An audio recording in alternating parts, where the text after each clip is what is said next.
want heckling?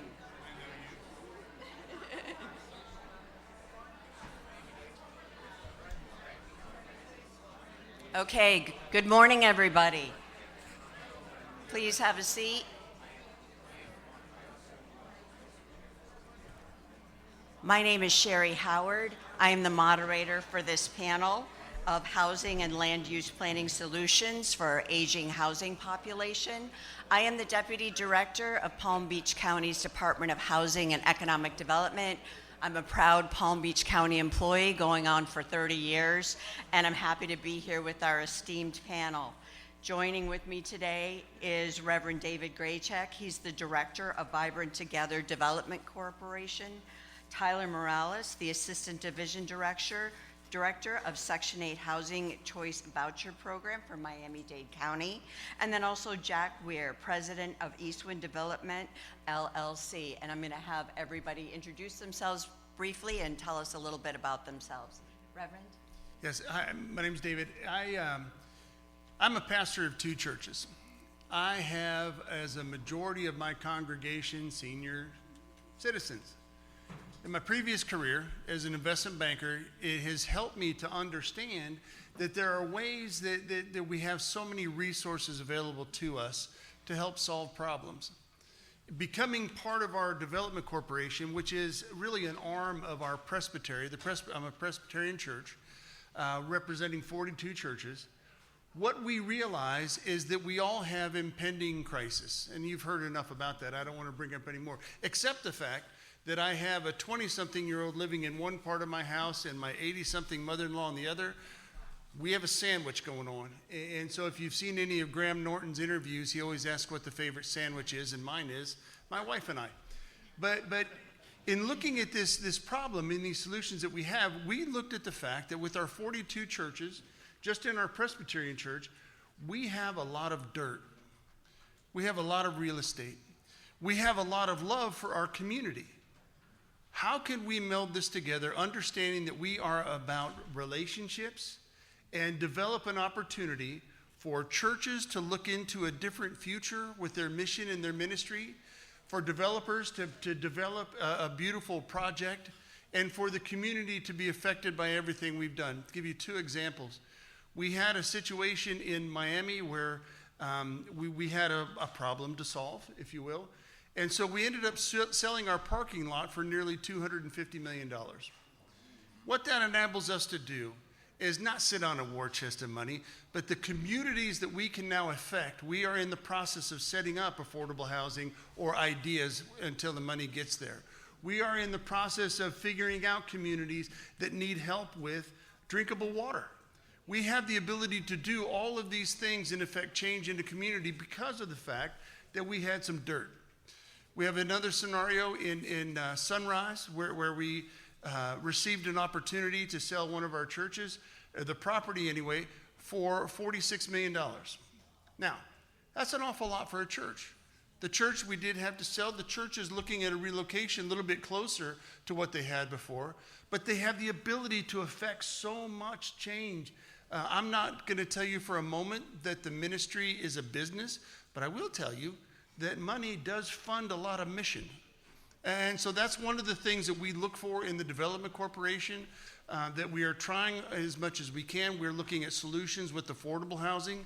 We're looking at solutions with independent living, assisted living, nursing, whatever it may be, and how that affects a community and how it affects the church when we're trying to step into other parts of the mission of the church. This is near and dear to my heart. One of my churches that I serve, in Stewart, I lost my music director because he had to move up north and because he couldn't afford where he lived at this time. And it might be an indictment, we weren't paying him enough, but the truth is that it is very, very difficult. And so we have all of these things to look at. In the Development Corporation, we have the ability to not only help our Presbyterian churches, but we are actually even helping some churches across the country because we have developed an opportunity to think outside of the box, and it's working. Thank you. Thank you, Reverend Tyler. Hello, everyone. My name is Tyler Morales. I am currently the Assistant Division Director of the Section 8 program. of Miami-Dade Public Housing Community Development Division and the Section 8 Division in particular. Mayor Levin Cava sends her regards, and so does the director, Alex Baina, send his regards. Now, in Miami, we have an issue when it comes to affordable housing, and it's one of the most unaffordable places in the country. And with incomes not rising, like we see in a San Francisco or a New York or even a Chicago, and we don't have much land compared to like a Houston or a Phoenix, we have many forces that are pushing us. And also you have demographic issues. The silver tsunami. Now, I've worked in affordable housing. I'll stick with the introduction before I talk about my platitudes here.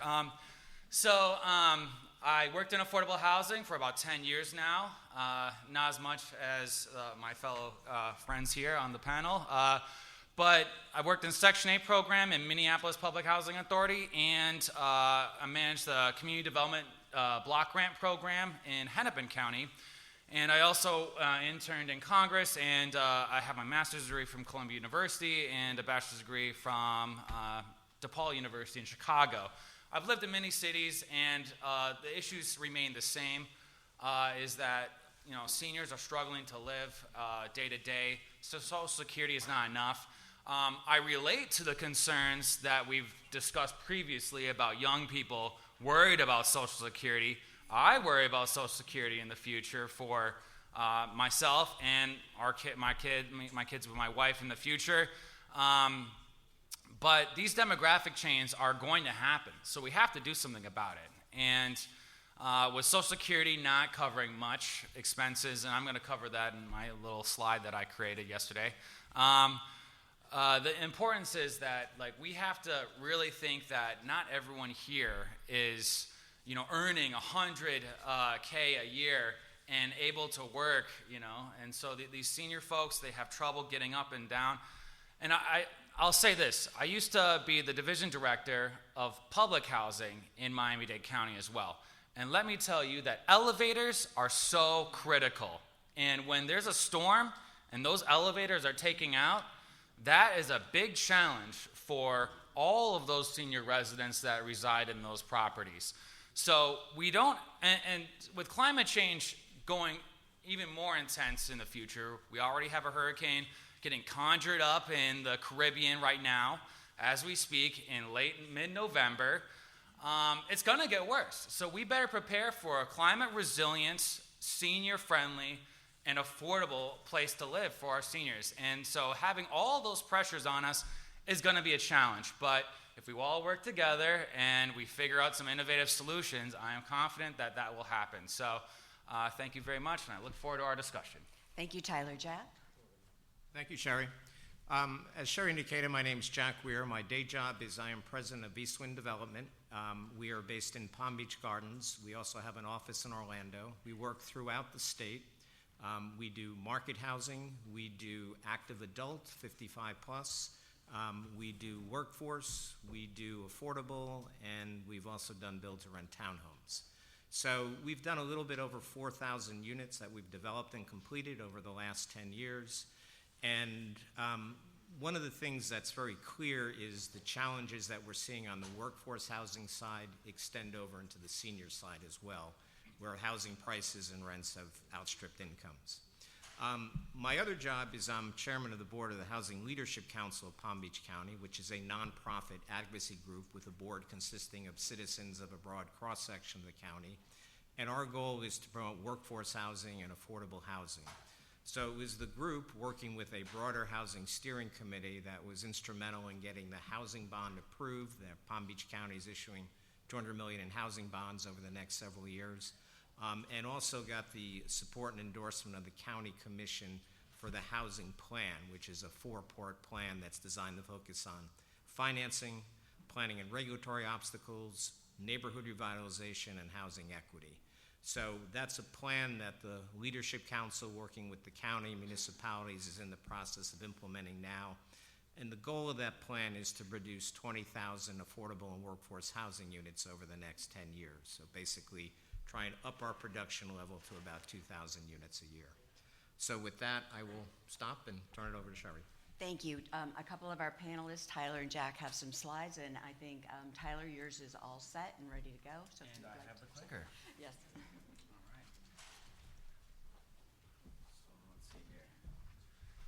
All right. So, senior housing needs in Miami-Dade County. There's a lot of senior housing needs. Slide over. I'm playing.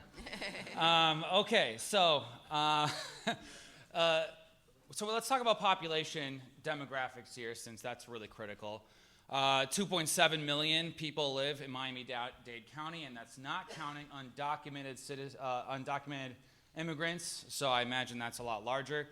17.4% are over the age of 65, or roughly, this is my napkin math here from last night, 470,000 people.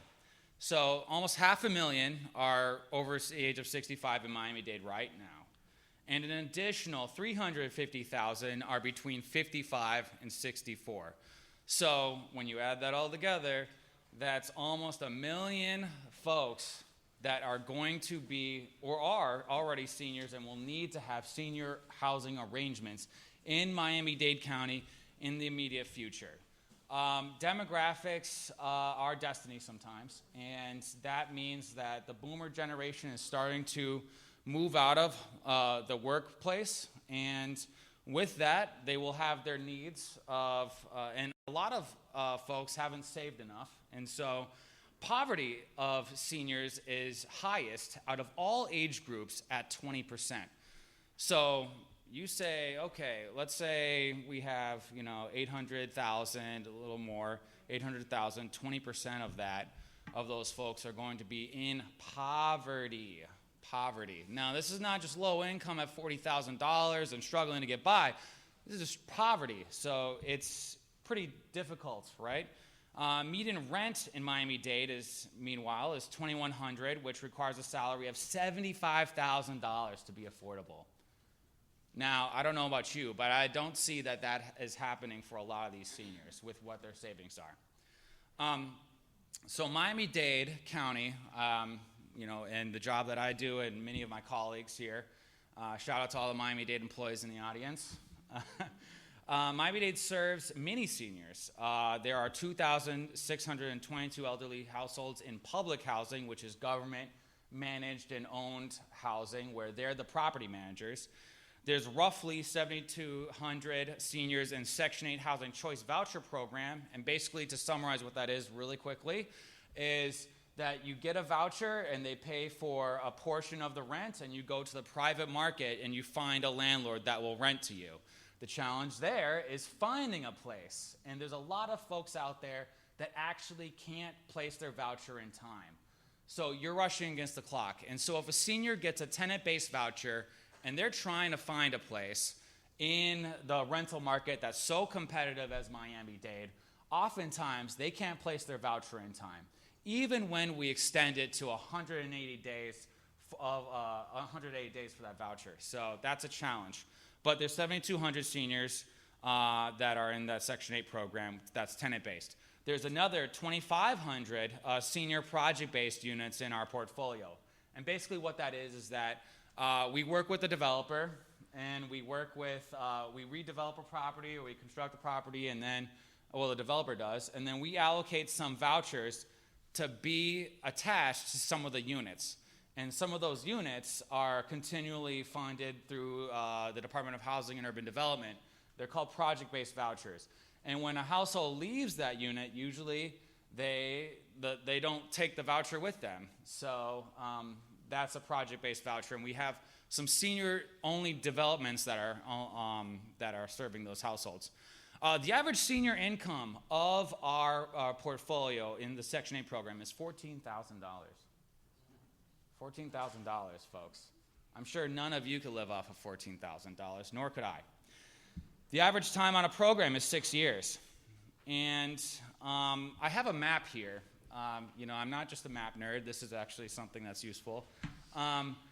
Okay, so this is the zoning map for Miami-Dade County. Now, what you see here is all that green, and then that dotted line area, and then you have some yellows, and you have some purples, and some oranges, right? Okay, so the green, can't build there because that's agricultural or that's the Everglades that's nationally protected. The blue is the ocean, can't build there because that's the ocean. Okay, so then you have the yellow, and that's single family home zoning. So you can't build there for big density, but thanks to the Live Local Act, you can in some instances, and now we're going to try to navigate that. And so really it's just the orange and the purple, and actually I think the purple is industrial and airport, so that you can't build there. So look at the space that Miami-Dade has to actually construct affordable housing for seniors. If you could see there, it's not a lot of space. We're between alligators on one side and sharks on another, as how Alex says it. Alligators on one side, sharks on another, and this little patch of land that's already pretty much all developed. And by the way, let me tell you that the single-family home zoning, it's going to run out of all the empty lots of single-family homes by 2026, they project. So we can't build in a single-family home zoning, or maybe we can a little bit here and there, but we can't build the density we need for the growth of senior housing. And so what we're trying to do is redevelop a lot of our public housing properties. And so Miami-Dade is redeveloping 1,800 public housing units to create more density and more opportunities for populations like seniors. And a lot of these public housing is underfunded thanks to Congress not funding the public housing program, and that we have to redevelop now using the Rental Assistance Demonstration Program that was under the Obama administration and Sean Donovan, Secretary of HUD. So again, major challenges, just setting the stage here. Limited space, we got sharks on one side, alligators on another. Florida Building Code, because sea level rise and hurricanes, so new Florida Building Code means that construction cost is roughly 20% to 25%. The developer here on the panel could probably give more details on that. And then increased competition, because a lot of people want to live in the sunshine and palm trees that we live amongst. So these are the challenges that we're facing with seniors, and we're trying to do something with Miami-Dade County. So thank you. Thank you.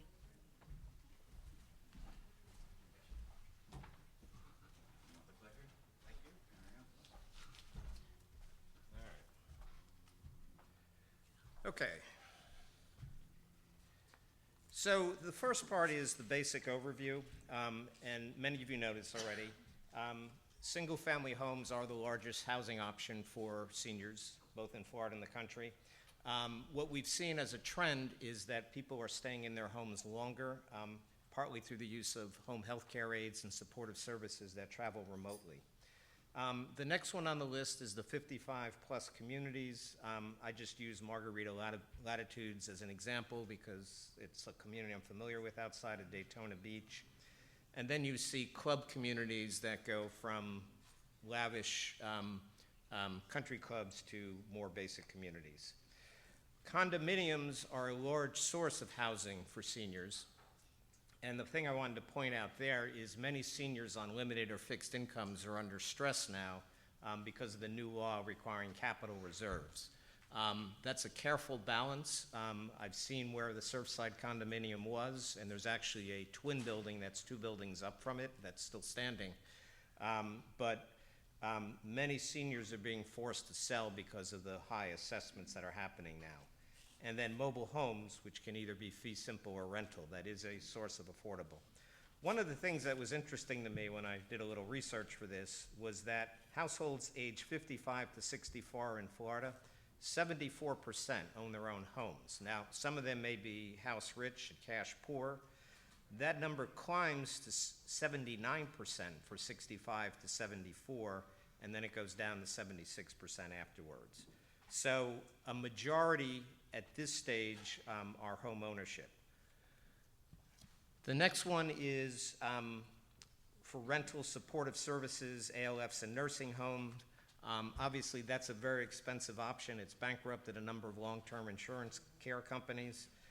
You'd have to pay not just for the housing, but for the care. The next one is continuing care retirement centers, which are CCRCs. These run the spectrum from independent, assisted living, and then memory care, and they're basically on campuses. They're highly amenitized, and what you do is you basically, if you've sold your home, you pay a membership fee, which is partially refundable, and then you do a monthly housing payment. So you're not a fee simple owner, but it's not a straight rental. These facilities are notable for offering congregate dining.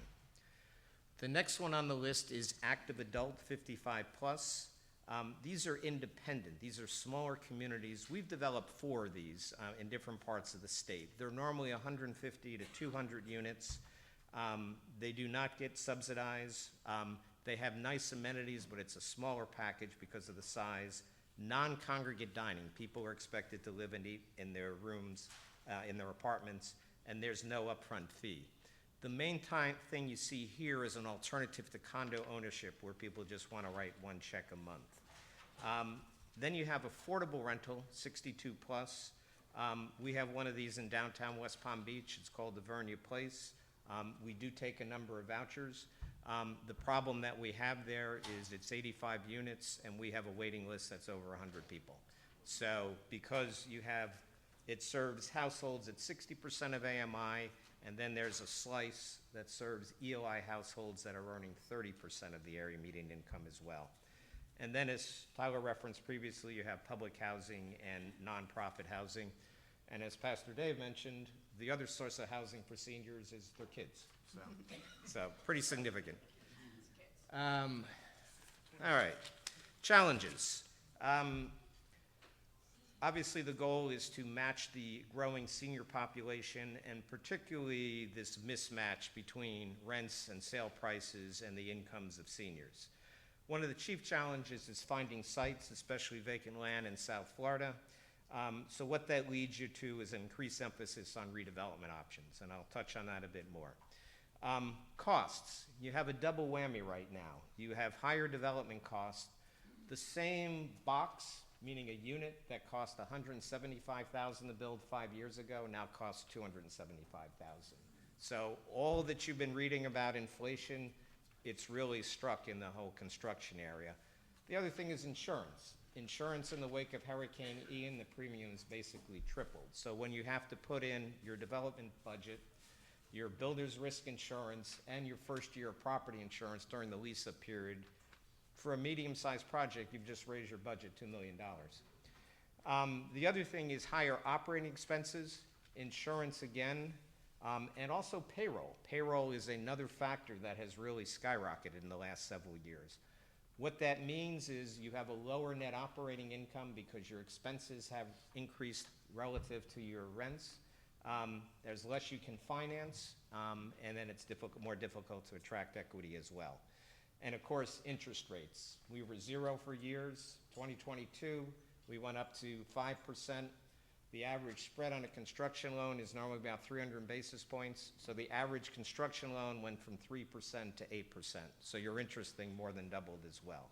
So now it's starting to come back down. We've had 75 basis points in reductions, but we're not close to where we were in terms of debt service and where that was as well. And then finally, you have development regulation issues. Density is a big one, compatibility, infill restrictions. So, solutions. So, in terms of identifying development sites, focuses on redevelopment. Churches are a big one, particularly if you're looking at sort of serving a lower income senior population. You have financial incentives, and then you have mission incentives that should align. So the goal there is to find a partner. Old hotels, shopping centers. I mean, we've even seen a redevelopment on an old bowling alley site. So the goal is to be creative. Development regulations. The build out in Palm Beach County is very similar to what Tyler referenced for Miami-Dade County. So one of the things that you want to be able to do is permit existing accessory dwelling units, ADUs, in existing neighborhoods, and then also provide them in newly entitled or newly approved residential neighborhoods so that they don't count as additional units. You basically want to arrange it so that the approval includes ADUs, but it doesn't count against any density or zoning regulations as well. So infill innovation, a big source of land development is going to be neighborhood revitalization. This is a tricky balance because you want to remove blight, you want to fill in vacant lots, you don't want to gentrify to the point where you're displacing long-standing residents. So again, you want to be a little more creative with the density, duplexes, triplexes, townhomes, cottage homes. One thing that Palm Beach County is already working on is changing the underlying land use of commercial sites to permit residential, so that when you go in to redevelop a site, you don't have to do a comprehensive plan amendment, which would shave about 6 months off the process. We do think one of the things to explore is bonus density for senior housing if they set aside a certain number of units at below market rents, somewhat analogous to workforce housing. And then another goal in the next legislative session will be to try and reform the Live Local Act so that the tax reductions in the Live Local Act more closely align with new product being delivered. One of the issues with the program is some existing developments already doing rent at certain levels and are getting the benefit of a tax assessment reduction without doing anything different than they've already been doing. Financing tools. Federal expand the low-income housing tax credit program. You know, I referenced the Vernier Place. We could have done 3 more of those in close proximity in West Palm Beach and filled them all up. The state should increase the sale funding. They've taken major steps in the last couple years to do this. But the goal is to make the tax-exempt bond program work with more gap financing as well. Local fee waivers or credits for things such as impact fees, gap financing, such as which Palm Beach County is doing through the bond program, and in fact there are several projects that have received preliminary bond awards that are senior projects in the county. And then property tax abatements and assessment reductions, those can often be done by CRAs as well. And then the last piece, and then I'll sit down, is YIMBY. So we need support from local elected officials. Sometimes I go to these meetings for approvals, and it's like sharks on one side, alligators on the other side. So we need elected officials to say that the seniors who are going to be living here aren't going to take down the neighborhood. So with that, I'll turn it back to Sherry. Thank you. Thank you. Thank you so much, Jack. So health and mental wellness are all intertwined to our physical environment. And as the COVID-19 pandemic taught us a lesson on resiliency and pivoting to overcome critical life-altering events, we've learned that there's a new partnership that has emerged, the public-private nonprofit partnership. Our panelists come from different life and professional backgrounds, but all share a common thread and can shed a light on what resources they have to offer, and likewise will need to address in today's topic of discussion. The 55-plus population, as everybody has recognized, has had the most, they have the most professional experience, and actually, they're typically the most financial stable currently. However, as a region, we have not worked in terms of planning for the influx of our growing population. So, Tyler, you talked a lot about the challenges in Miami-Dade. What are some of the creative initiatives that you are all looking at in order to address these challenges to bring more housing to seniors? So I'm glad you asked that question. Miami-Dade County, we're leveraging the one thing that I just kind of outlined in my spiel earlier, is that our land. Miami-Dade County owned land. So we're looking at our public housing developments that we have, and we're utilizing the rental assistance demonstration program. So basically what that does is you use the subsidies that were attached to that public housing development, and in conjunction with developers, you work on redeveloping the property and you build more density for those properties. And we have a lot of great success stories when it comes to that. The senior campus of Haley Sofgy and So that's basically a project that has, I think, roughly like 800 units when it's all said and done. And that's across the street from the Marlins Stadium, so seniors could have a lot of fun there. And it's close to Little Havana as well, so it's really close to cultural attractions for them. But what we did there is one of the towers that we worked with the Related Urban Development Group to do is that they have a stairway that's not really stairs. It's an inclined kind of ramp. And so seniors, now we've seen, actually use that ramp, and it goes several stories up. It's pretty innovative. And what seniors do now is do their exercise by using a slightly inclined ramp. And then they have a community. They have a comedor, which is basically like a kind of a place where the folks could eat. They have a hair salon. They have a little bodega.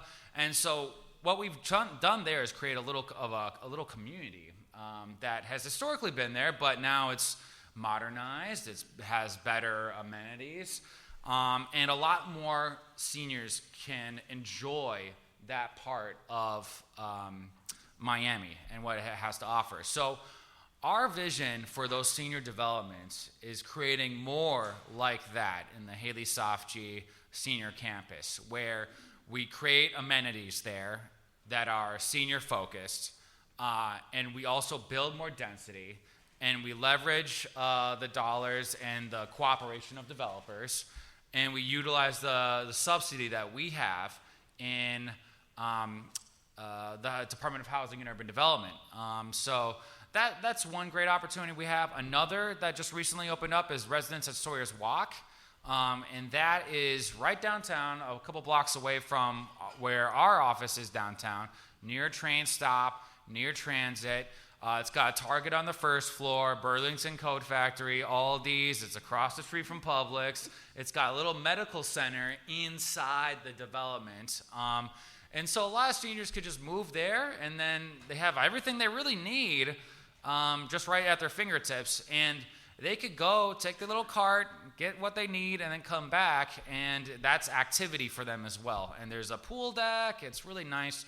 Look it up, Residents at Sawyer's Walk, and recently it's all senior building. And so we're trying to do more things like that. And they have their own wait list, and we use LIHTC dollars as well, loan from housing tax credits as well for that. And we worked with the Swerdlow Group. So there's these public-private partnerships, leveraging our land and leveraging the resources that we have to make 1 + 1 = 3, which is making the sum of our separate parts equal more than what we are separately. Great, thank you. So Jack, looking at the ADA requirements, kind of rolling into that, Florida has accessibility codes that have addressed the ADA requirements. Have developments been incorporating a lot of these where it's maybe not necessary? And do you think that actually in the future this is going to increase the value of the home to have these ADA requirements integrated into single-family homes and other types of units? I think anytime you're broadening your access to a broader market, I think that generally should have a positive impact on value. I mean, one of the things we started seeing about 15, 20 years ago was putting grab bars in showers, even if it wasn't necessary. That was one of those things where we as developers made the decision to do it, even though it wasn't necessarily required. Thank you. So, if anybody else has anything they want to jump in and say, please do. So, it's sometimes easier to get a 55 plus older development approved than a traditional family-oriented development. However, times have changed, and the makeup of a family is often not your typical nuclear family. We might have 2 grandparents raising a child, we might have a parent, a grandparent, and we might have that family where, the boomerangs happen and the kids are moving back, in with the parents. So, Pastor Graycheck, I wanted to ask you, what emerging trends are you seeing where this is concerned with respect to, costs for families with the different types of family types that we're seeing more and more? Well, I think that the way that I would answer that, I'm going to keep it fairly simple, is that it's costing a whole lot more to live today than it did. And I don't want to talk about inflation. What I think it is there are expenses that are involved that we didn't expect before. There are things that we run into that we didn't expect before. The pandemic, as most of you probably realize, didn't really introduce to us a new problem. It just exacerbated the current problems by 15, 20 years, whatever the number is. We found that in the church with the idea that the way that we do things have to be rethought. Now, I'm trying to bring that back in the way that quote-unquote nuclear family works out. And I was part of that. We had the 2.3 kids. I have to decide which one's the 0.3. We had 3 kids. But the truth is that we had to think of different ways to do things differently. And clearly that's what we're trying to do in the church today as an example, is think of ways that we do it differently. I'm a pastor of a church. One of the churches has a 600-seat sanctuary that's built inside of a community that has, the church has 48 parking spots. Okay? It was built in a day when everybody walked to church. It was built in a different environment, which is beautiful, and everything's wonderful with it. Is that the best use of what we have available? It was at the time. Our body has changed. Our family has changed. Our needs have changed. And so that's got us thinking outside of a box. And it's got us thinking about ways we can serve the community more, not just inside of our house. So just to follow up on that, we know that you developed Vibrant Together development work how does that assist in developing senior housing or helping to address that? Because we know that, as some people have stated, churches are land rich but cash poor. And so we need to start to work on some solutions there. I think Jack mentioned it, that there is a 3-prong approach, is that we want to make sure that the church thrives in this opportunity because it funds future mission. We want to make sure our developers are able to do their work well, but mostly we want to be sure that our communities are affected. I'm thinking about the project more than I'm thinking about the question. One of the things that we have done is we take a project, for example, that we're looking at even in Palm Beach, I shouldn't have said it, Palm Beach Gardens, and we've got a lot of land where we are trying to affect the community so much, rather than having beautiful gardens and different tree lots and all this. How can this serve us? And so we've turned that into an opportunity to be sure that we've got a housing taken care of. I want to cover all the spectrums. It isn't just to be sure that there's a revenue stream. We've got properties in Key West that, needless to say, there is a workforce housing problem. And we understand that with people. We've got some properties we can turn into and take care of some families that way also with their income. Thank you. So we've talked about this a little bit in aging in place, and we often don't get to see a lot of creative unit design from developers because we're told there's not really a market for it. On the other hand, we hear from the families and end users that there are not many options available in the market. When a grandparent, can have their own living quarters away from the family but close to the family. Jack, have you seen any development proposals that have incorporated cross-generational housing and community design versus the current practices of, some of them that you talked about, the 55-plus senior community? So on the standard apartments, I would say you don't see many cross-generational things, or I haven't to date. On the 55 plus, the way it's set up is financially is 80% of your units have to be leased to households who are 55 or more, one of the residents there. So if it's an older husband or older wife, they can have a younger spouse. 20% of the units theoretically could be younger, and there's not a lot of demand for people in their 20s to live in an active adult community, but theoretically they could be younger. The one caveat is you often get relief from school impact fees, but you have to pledge that there won't be anyone 18 or younger living there for more than 60 days, so they have to visit as well. So in terms of cross-generational, it doesn't really respond to your question. It's more segmentation by market type that we've seen. Okay, thank you. I want to really touch on this one important subject that I think there's been a lot of discussions in the community with respect to partnering with the faith-based community. So I want to ask this question.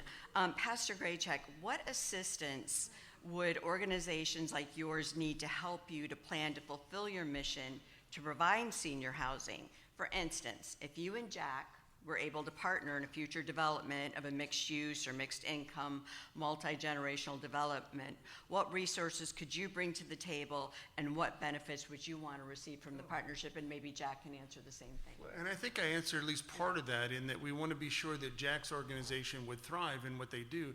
At the same time, we have an awful lot of land, acreages of land, and we want to see that put to the best use. The areas that when Tyler had put up there the diagrams, I couldn't see it very well, but I know what it's saying with the different colors. I really like the sharks and alligators. Yeah. I'm going to steal that. But really, what it, and I mean, I'll use it. I'll give you credit. But what it basically shows us is we know that there are those limitations, and Jack knows there's those limitations. We're not making any more dirt that I know of. That would be number one. Number two. We have somewhat of the resources with financing available and to be able to look at certain things. And at the same time, when we say faith-based, I want to be careful with that. I don't want it to sound like, you become part of our church, we'll do a development with you and we'll brand it the Presbyterian Retirement Committee. It has nothing to do with that. If I had a bazillion dollars, sure, I would try and consider a branding of sorts, but we're not talking about that. I've got 3 organizations I'm looking at now that even approach the whole situation very differently, and they have their own brands that they work with. I want to see them thrive, number one, because if this works, I've got 40 other opportunities that we can take a look at, and then we want to be able to provide what we can from an expertise standpoint. If there is an opportunity to provide a chaplaincy, that's natural that we have that. A friend of mine, a beautiful senator that I know is wonderful. We worked on an opportunity that was right next to our church where we could have bought a big tract of land. We had 3 days to get this transaction done. We had the funding. That wasn't the issue. It was the question of the density of the community. We had to get that answered in a few days, and it was very, very difficult to do. But we had an idea of developing this community that would serve all. It didn't serve the Presbyterian Church, it serves all. It just so happened to be a retirement community that might like a chaplaincy. Well, we have natural associate pastors that can step in and take care of that. But the truth is that it has that natural connectedness. I don't remember who had the slide that showed the needs of folks looking at the senior housing with the parks and the communities. And I'm finding all of the developers I speak with want the same thing, and they're looking for that. And needless to say, the churches have already looked there. So there's a lot of churches that already sit in those kind of pockets. And so that synergy becomes very, very natural without impeding on their business plan or anything like that. And even the people that come into these communities, if they want to be a part of the church, that's lovely.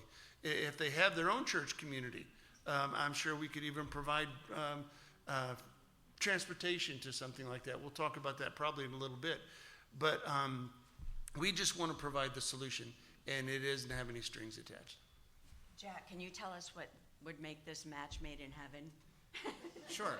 So it is a process, and one of the things I would say is you want to do your homework up front. You probably have an initial meeting with the pastor and maybe a trusted board member, and then you want to meet with the board. You want to find out what their objectives are.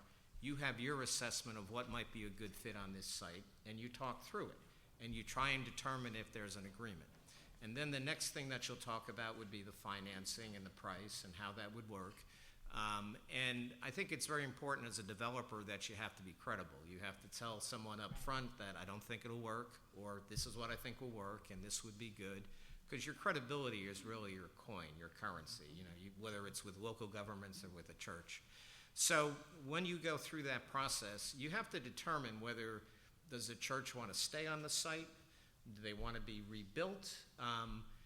If you're rebuilding, the land price has to have enough so that you not only cover the rebuilding of the church, but they also have some cash as well. You don't want to leave them where they have a nice church, but they don't have any cash for their mission in the congregation.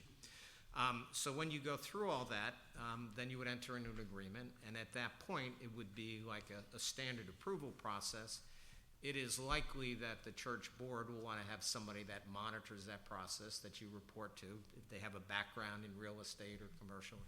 So that's how I would envision the process. So you have an agreement going forward, how it would work, what you would do, and then it's your responsibility as a developer to make sure it's financially feasible and then deliver.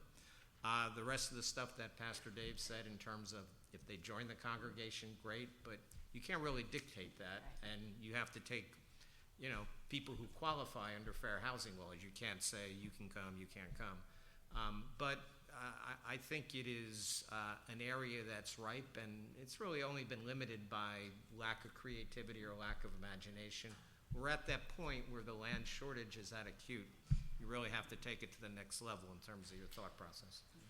And if I could follow up with that, well, one of the things Jack said is really, really important to us, and that's the synergy. And I'm going to take it a step further and say relationship. We believe in a relational God, so we're very much relational in what we do. And we feel that if we do the right thing, if the right thing comes about on the property, that's a long-term solution, decades. And so when my wife and I got married, we just celebrated our 40th last year. When we got married, we thought of the same idea. It's decades. It's a long-term deal. It isn't always, but we want to make sure that our marriage and our relationship with our developer partner, whoever it may be, that they're excited about the 40-year future, whatever it may be, as much as we are.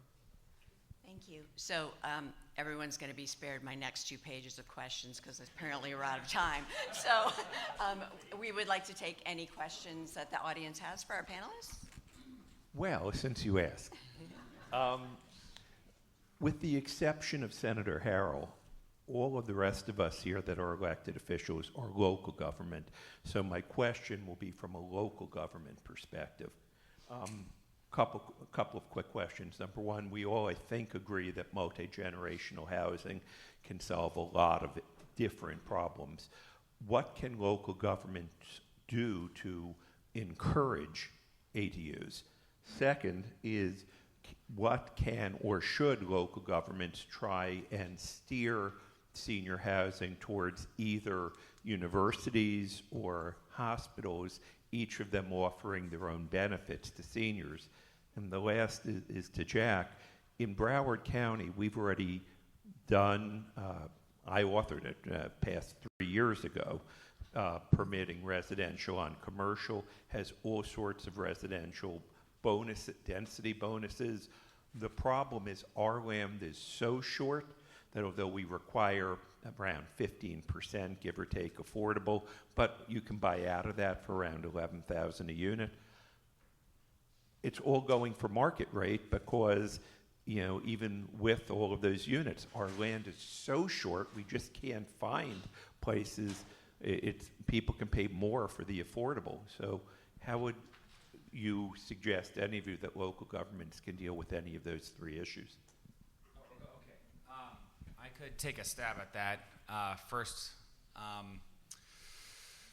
for local governments, you have a great opportunity here to streamline processes. I can't tell you how difficult it is sometimes to get a permit for just electric or structural permitting in the city of Miami, okay? It takes months, and it stretches out the process. It makes construction more difficult. So, if we need to build, and we need to build fast given the demographic trends, it's not a sexy topic. It's not, but it's something that's really important, is streamlining the environmental and streamlining permitting process and just making it easier for folks to develop and easier for folks that have subsidy to develop, because HUD gives us timelines and they say you have to spend the money by X date or else we're taking it back and giving it to someone else. And so oftentimes we're pushing against the clock because City of Miami or City of Homestead, or I'm just making up cities. These cities are great and fantastic. they slow us down, and then we're pushing against the clock to make the deadline before HUD takes our money. So I would say, as a local government official, streamlining those unsexy topics of permitting would be so critical for getting it past the finish line. If I could tag on to what Tyler was suggesting, we see this as a tremendous need, and I'm hearing everybody here suggesting this is a tremendous need.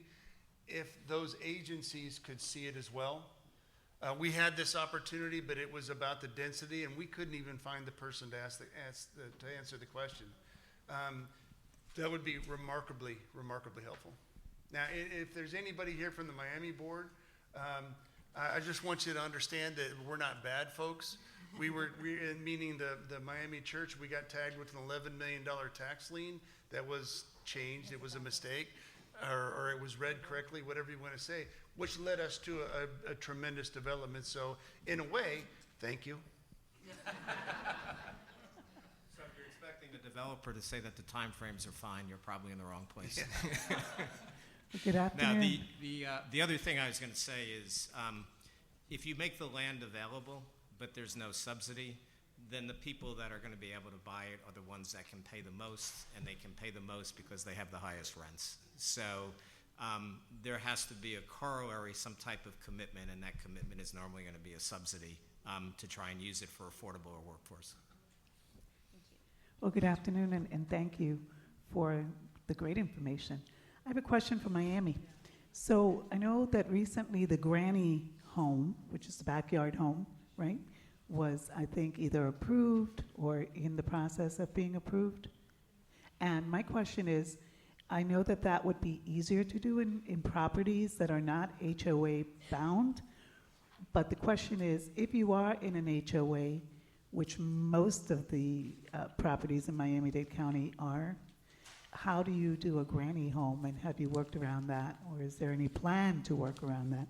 Particularly in homes where you have a huge backyard and potentially you could remain living there and share the space with family, parents, grandparents, with the granny home.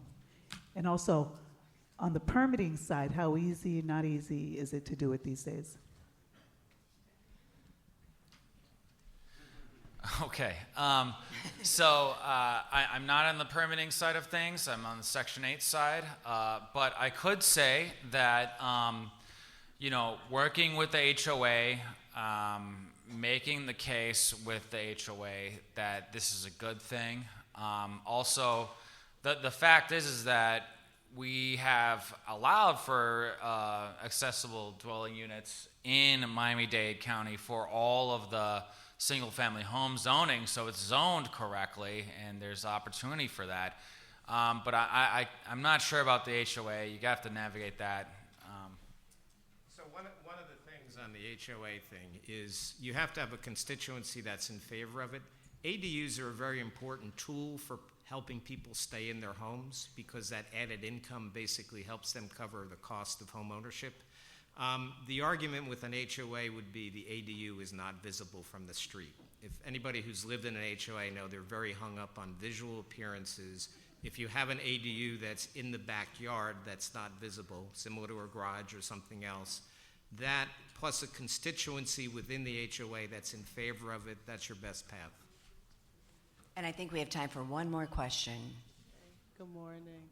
I came in a little bit late, but can you address, like when you were saying the Section 8 housing, because we've attempted to get many seniors and they wait 2, 3, 4 years to get approved, and I'm not sure why it's taking so long. So if you can address that, Section 8, please. To get approved for a voucher? Yes. And sometimes what we found is, what we found is sometimes by the time they get to the application, they'll say all the units are full.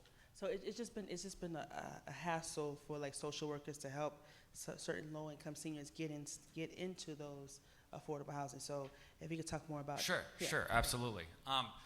Just to give you some numbers here, we opened the wait list in 2024, earlier this year, and there was, I believe, 137,000 applicants that have applied for Miami-Dade's wait list for the Section 8 voucher program. Now, historically, we just take everyone and just burn through that list in 20 years, and that's why it would take so long.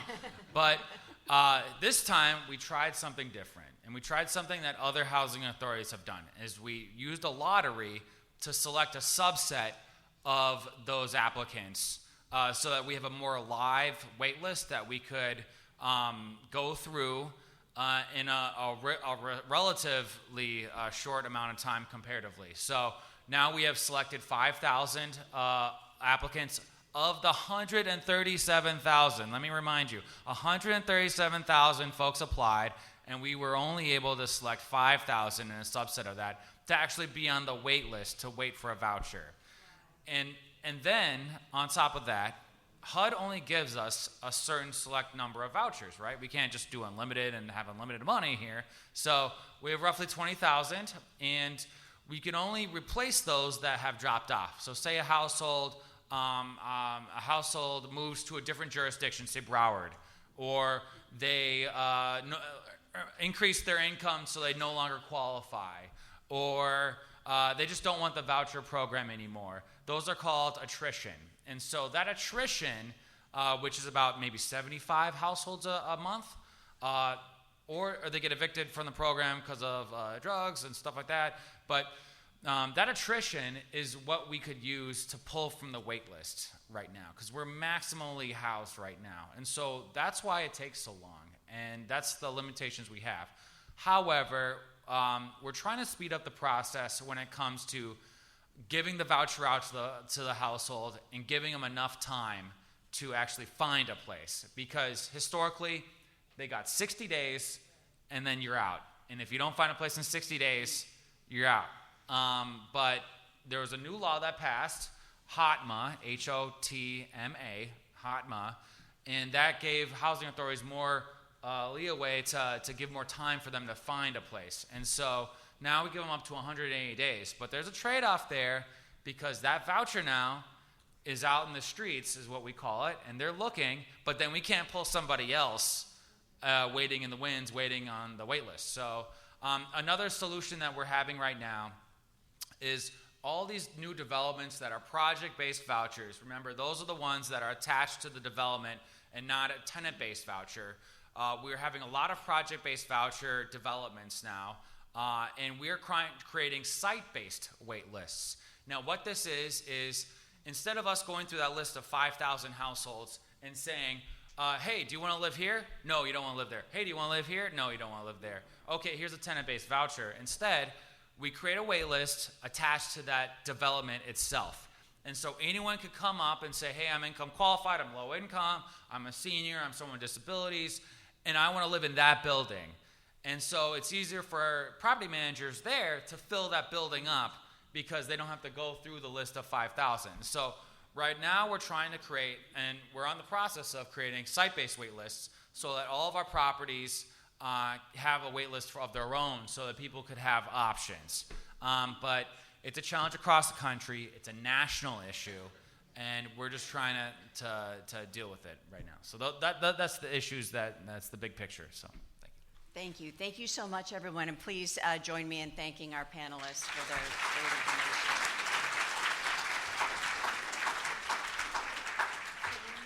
And Vice Mayor Marino. I didn't know if you were giving an announcement. All right, we are going to take a break for lunch. So you've got about 15 minutes to grab your lunch. We are going to have a working lunch. So in about 15 minutes after you've grabbed your lunch, please grab your seats again, and we'll have a working lunch. See you in a bit. Thank you. And they made it possible for us to be here, I believe, for free today. So our silver sponsors include United Home Care, 50 years of caring. There's no place like home. Our bronze sponsor, and also speaker today, AARP of Florida. And a sporting sponsor is American Planning Association, Florida Chapter Treasure Coast, creating great communities for all. And also Florida Poison Control Centers. I was just learned that deaths of seniors happens a lot of times because of poison. So let's give them all a round of applause for those that don't have food in their mouths. And I know you all are still in line to get some food, but because I'd like to keep the program on schedule, if you can listen while I do our introductions, I'd greatly appreciate that. So today we are going to be talking about transportation solutions for seniors. And our lunch presentation will highlight transportation solutions, and our speakers are from the Senior Resource Association in Indian River County. Senior Resource Association provides services to support and advocate for the independence and dignity of seniors in Indian River County so they can remain healthier, more secure, and socially connected. Maybe I'll move up to Indian River County. Okay. So Karen Deagle is president and CEO since 2006 and is responsible for a $16 million annual operating budget and manages 120 employees. They gave me a brief bio. That's all they gave me. No, that's all. That's you. Now I'm on to Chris. Good.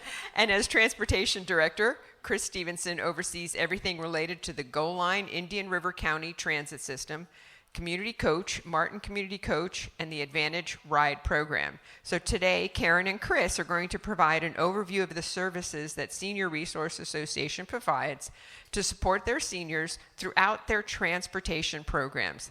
They will also provide information on how, as decision makers, we can enhance mobility safety in our communities. And from the Palm Beach County perspective, we're really happy to have this discussion here because transportation is a huge issue in our county. And so we're looking forward to learning some information from you all. And as everyone gets seated, you all can hear while they're talking, right? All of you that are in line? All right. And we can eat and chew and listen all at the same time. So please be seated and you're going to stand. All right. You're going to work the room? Yeah. Okay. Definitely. Good afternoon, everyone. And thank you for having us. So what allows Chris and I the privilege to speak to this dignified group of decision makers about the silver tsunami and mobility? Well, I'd like to talk a little bit about Senior Resource Association. And so Senior Resource Association, we have been providing in Indian River County since 1974. We are the lead agency. We're located in Indian River. We are a 501c3 nonprofit organization, and we provide services such as Meals on Wheels, adult daycare, in-home services, guardianship, information referral, and of course, transportation. So, providing transportation solutions in Indian River County, we have been doing that since 1976, and also in Martin County since 2018. We have two systems in Indian River County, Go Line, which is our fixed route, and Community Coach, which is our paratransit. And in Martin County, we are the paratransit provider. We're considered the community transportation coordinator, and we are an award-winning, I'm very, very proud to say, we are an award-winning system in Indian River County, our fixed route especially, the Go Line. This past year, we provided over 1.35 million trips, and a trip is a person getting on the bus and getting off the bus. That's one trip. So we did 1.35 million. Understand that our community, Indian River County, has 165,000. So it is a smaller county, a smaller population county.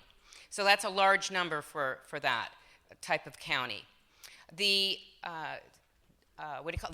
Community Coach provided over about 45,000 trips in Indian River County and 28,000 in Martin County. Now, I wanted to say that when I started back in 2006, the system itself was a smaller system. We had maybe 5 routes. Today we have 14 routes, so we have better access to transit. At that time, we were doing about 125,000 trips a year and 65,000 trips on the Community Coach. So why am I telling you this? When you're looking at transportation, it's really important how people access transit. Community Coach is our door-to-door system. It's when you're eligible, you have to be deemed eligible, and you have to call in to get the service. You have to have an appointment. Whereas with the fixed route system, as we all know, you just hop on at the bus stop and go wherever you want to. So again, in 2006, having it 125,000 and 65,000, what we were able to do through rebranding and strategic rebranding, greater accessibility, and travel training, we're able to move people who were using the more expensive door-to-door service, move them over to the fixed route, which is a cost savings to the community, as well as it created more independence for people using the transit. Very important, independence. So the next thing I want to do, and we're going to have a quiz break here. We were supposed to do this via app, but I guess the Wi-Fi was not going to support us, and we were going to break it maybe. So we're going to be doing this the old way. We're going to raise our hands when I ask the question. So who drove a vehicle, an automobile here today? Raise your hands. Okay. Who took public transportation? Maybe a bus or a train? Oh, yes, we have one. Okay, yes, woo. Did anybody take Uber, Lyft, taxi? One over here, yes, okay. So if you drove a vehicle today, which looks like pretty much everyone except a couple, did any of you share a ride? Great, okay. So one of the things that we are trying to highlight this afternoon is that everyone this afternoon had mobility options to get here today. And they had the physical and cognitive abilities to make the choice to choose to either carpool or take public transit or to drive themselves. And one of the things that's been spoken about already this morning is that as the population gets older, the seniors have the likelihood that they're going to lose their physical and cognitive abilities to be mobile. We see that every single day. And at SRA, we always say, it's one of the first things Karen ever told me when she hired me, was that we believe that transportation should never be a barrier to someone's quality of life. So we're always trying to focus on, just because someone doesn't have the physical or cognitive abilities to transport themselves anymore, it shouldn't be a barrier to their quality of life. And that's what we do at the Senior Resource Association. And we believe that without a community that fosters aging well, and that includes mobility options, without a community that fosters that, seniors can fall into isolation. And we've actually done some studies on isolation, and it's pretty startling. It's a huge factor in senior health. We've heard about it some already today, about the impacts of isolation on seniors. And they've come out and said that loneliness in seniors is just as bad as someone smoking 15 cigarettes a day. That's what the studies show, that it's just as bad health-wise for seniors to be lonely as it is for if they were to smoke 15 cigarettes a day. And we actually have a video that is going to highlight this isolation that we know a lady, her name is Mary Jo, she's 96, she's one of our clients, and we actually want to highlight this really fast. Oh, Stephanie, they can't hear anything. And I felt so bad about it. Didn't hurt my car, didn't hurt the other car, but I made a crunch and I thought, oh, I don't need to drive anymore. It's hard not to be able to drive because you have the doctor, you have the bank, you have the grocery store, you have all these places that are really essential to go to. Then I had a neighbor tell me she would take me places, but she's so busy, I can't really ask her to do that, you know. And I wouldn't want to impose on her all the time. But I do not think I can drive safely. And community coach is really a blessing, because without them I would be isolated. I would have to stay home all the time or else go someplace else where they, like an assisted living. And I love being independent at home. So that's Mary Jo. She's a 96-year-old woman who uses our service. And so, go ahead. So I'd like to talk a little bit about transportation barriers. So the unfortunate situation is that transportation barriers mean someone is unable to get places that they need to or want to for reasons that they have no control of. So I want to tell you about a story about Dory. So Dory, up until the age of 86, Dory was able to drive. She was independent. She could drive to the grocery store, to the medical appointments, to see her friends. She could get up in the morning and see that she doesn't have milk in the fridge and drive to the store and get milk. And then life happened. She's now blind in one eye and has a walker.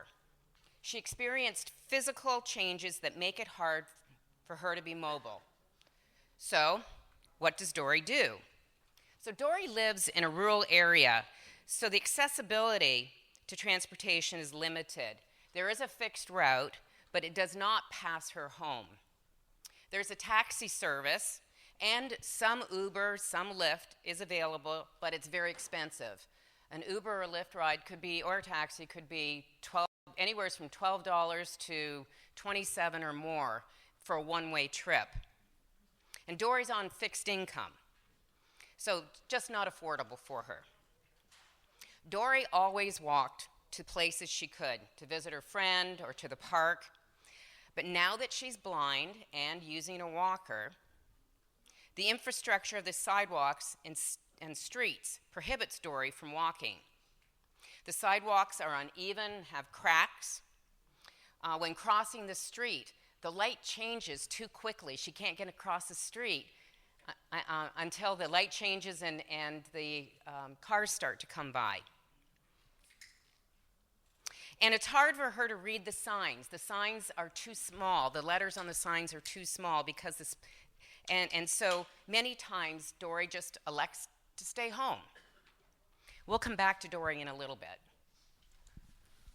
So we want to talk really fast about how transit has adapted over the years.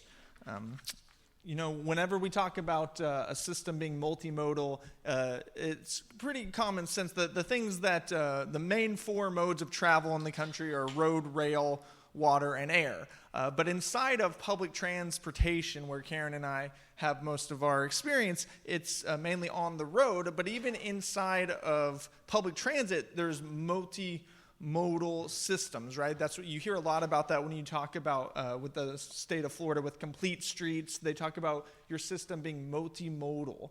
And so we are always focusing not just on, okay, how do our buses get from point A to point B, but we think about the different modes that people use to get to public transportation. We're talking about pedestrian-friendly routes, streets that are able to be accessible through bicycles. We're talking about not just buses, but light rail or heavy rail. And then I know there are some places here that their public transit systems have ferries and things like that. And one of the newer ones that's come up in the last few years is transportation networking companies. And when we talk about transportation networking companies, we're talking about like Uber and Lyft, these for-profit companies where people are able to dial a ride on their phones and get a trip to pick them up. And so when we talk about public transportation and being multimodal, that's really changed over the year. It's not just, air, rail, road, and water. We're talking about all these different modes that go into creating a healthy public transportation system. And I know that as soon as I said public transportation, there are some people here who probably pulled back and said, hey, it's kind of taboo for me because I don't think public transit is very safe. There's this taboo in the South some about public transit not being very safe. And we're aware of that taboo. And so one of the things that we have done in our system to try and combat that is put a lot of messaging out into the community, especially to our seniors, about things that we've done to mitigate some of those risks that come with riding public transportation. So for example, all of the people who ride our buses know that we know where every single one of our buses is at all time. There's GPS that we are fully aware of where all of our revenue vehicles are all of the time. But another thing that we've done is we've got security cameras on all of our vehicles, And the sheriff's office has a direct link to that. We can, not only can we pull up a live view of what's happening on all of our buses all the time, but the sheriff's office has that ability too. They have a real-time crime center in Indian River County. And we were actually just there the other day, and on one of their monitors at the real-time crime center, they had our different bus routes pulled up. And so we are always out there in the community trying to let our senior population know, there's nothing bad that's going to happen to you on the bus. It's not an unsafe mode of travel. This is something that's being watched, just like airports are being monitored and have a lot of safety and security at airports. That's the type of messaging we're trying to get out in the community about public transportation as well. And then also, bus stop amenities have adapted over the years. Gone are the days where there's just a sign on the side of the road where someone has to stand out in the elements to wait for the bus. And especially as we talk about the silver tsunami, a lot of elderly people who don't want to wait in the hot Florida summer heat for a bus. So one of the things that we've done with our system is tried to really add a lot of transit amenities to our bus stops. And so, we've all seen bus shelters and things like that where people can wait, but we even have added these things called semi-seats, which are just little benches that attach to bus stop poles where people can wait for the bus if there's not enough right-of-way for us to put a bus shelter up. And so there are some places where the community has the option, okay, we want to have a bus stop here, but we don't have enough right-of-way for a bus shelter, so they say, well, we're just not going to put a stop there. Well, we don't want to do that because we try and put all of our stops where the trip generators are, the places where people are trying to get. And so if we have an area where we have a high ridership area, but we don't have enough right-of-way to put a bus shelter, what we'll do is put one of those semi-seats up so that our elderly population have somewhere to sit and wait for the bus, and they don't have to stand out in the heat and do that. We've also started putting up these solar lights at all of our bus stops so that especially now when it gets dark at 5 p.m., a lot of people aren't wanting to go wait at a bus stop because it's so dark. And so we've got these solar-powered lights that are on the top of each of our bus stops, and they can press a button and it really illuminates all the area. And we try and take the risks out of public transit for our seniors. We want them to know, hey, it's going to be a safe trip, it's going to be a customer-friendly trip, and you are going to be in a well-lit area that's monitored the entire time you're riding with us. And those are the things that we are always focusing on with our public transit system. And then like Karen indicated, we also have a door-to-door system, a demand response paratransit system. And even that has adapted a lot over the years. It used to be curb-to-curb transportation, where someone would pull up to a street corner and pick someone up. You still see this today with Uber and Lyft in places. But from curb to curb, it went to door, where you would pull up to someone's house and get out and go to their door and pick them up and take them. But now there's demand response systems that are door through door, where we have paratransit drivers who are willing to go into a hospital and check someone out because they're getting discharged from the hospital, and will take them from inside the hospital to their vehicle all the way into their home and take them in and get them set up in their home. So this is the way demand response systems have adapted over the years to meet the needs of our elderly population.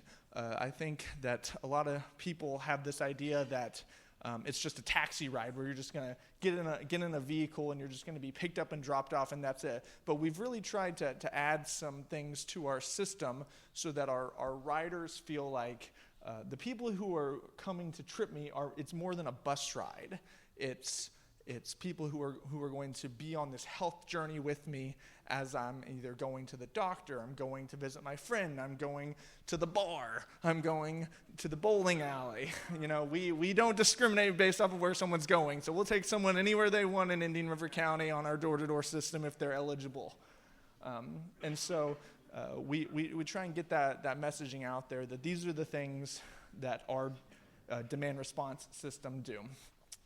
And like I was talking about earlier about TNC's, transportation networking companies, a lot of public transit systems are partnering with TNCs all over the state of Florida. Actually, Florida was one of the first states in the union to pilot this, where public transit was using Ubers and Lyfts to help with first mile, last mile. There might be a senior citizen who is fully able to ride the fixed route bus, but because they live so far away from a bus stop, they can't walk the 1.5 miles to get there, or the 2 miles to get there. And so there are public transit systems using Uber and Lyft as a first mile, last mile solution to help pick people up and take them to the closest bus stop. And we see that a lot. I know that's happening out here in Palm Beach County, actually, right now, out there in the Glades area.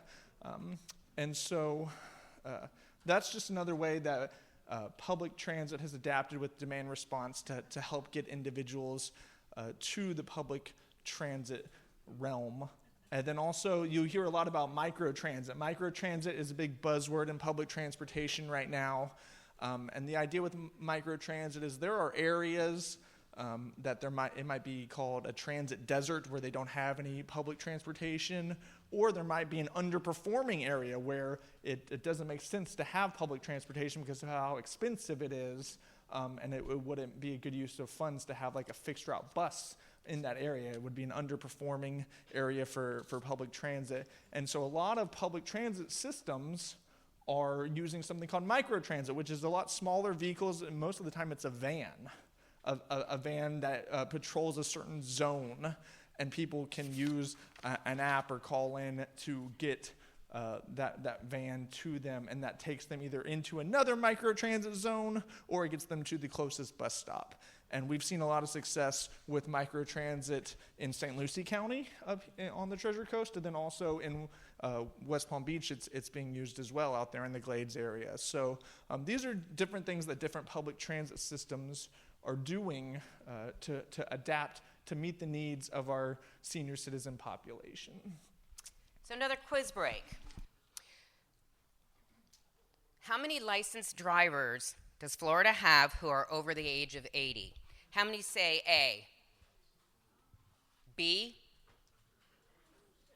C? D? So the answer is B. Yay! Yeah! So yeah, just short of 1 million drivers are over the age of 80 at this time.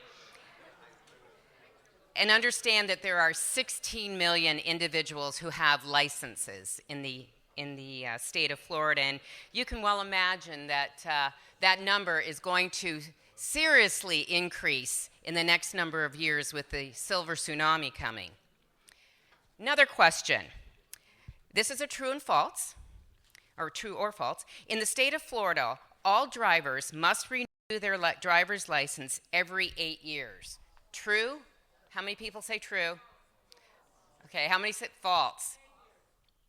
Okay, it is false, but so Florida's driver license must be renewed every 8 years for drivers up to 79 years of age. Anyone over the age of 80 will have to have their license renewed every 6 years.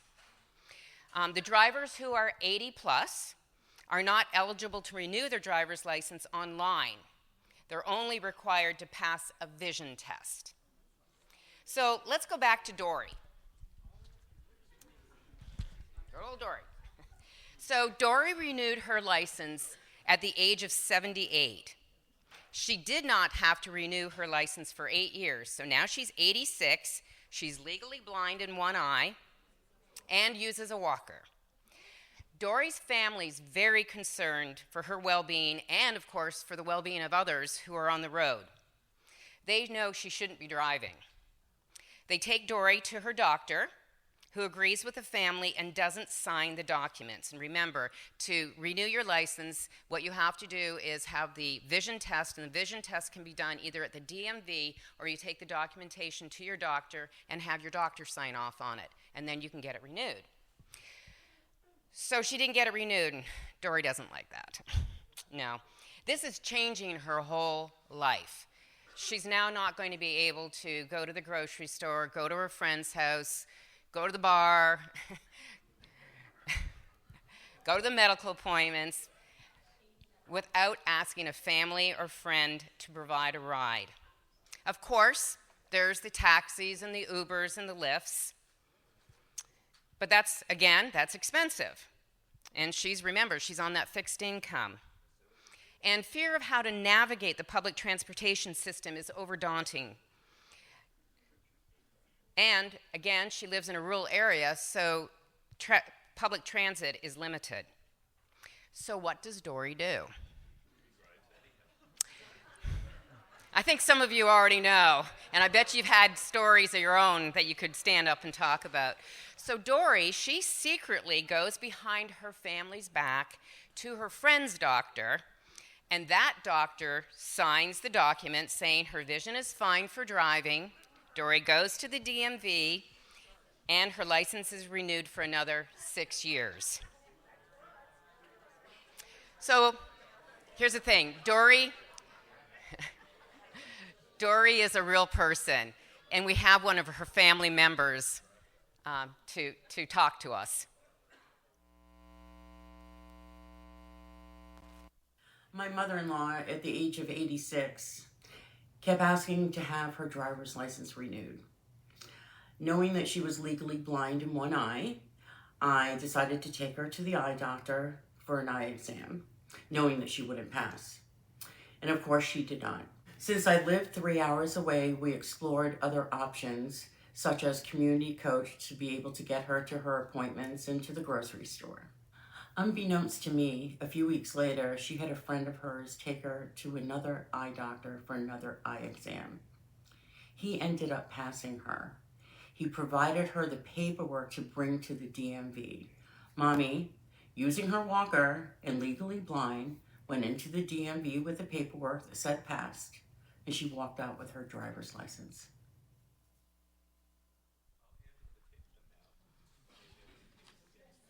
So this, of course, is a concern for us, for everyone that's on the road. One of the things that we often talk about is safety and mobility, and this is something that we all should have discussions with, and to keep the roads safe for not only the person that's driving, but also for everyone else that's on the roads. There's a lot of mobility resources in the communities or in the state of Florida. We do have a Find a Ride Florida program, and Chris will explain a little bit about that in a minute. It's an online transportation service provider map. AARP, Laura, where are you? Thank you. AARP, they have a lot of resources to provide for families and for individuals, refresher courses to improve driving skills. And again, there is, through the Florida Department of Transportation, Safe Mobility for Life programs that and information that you can go on and request information.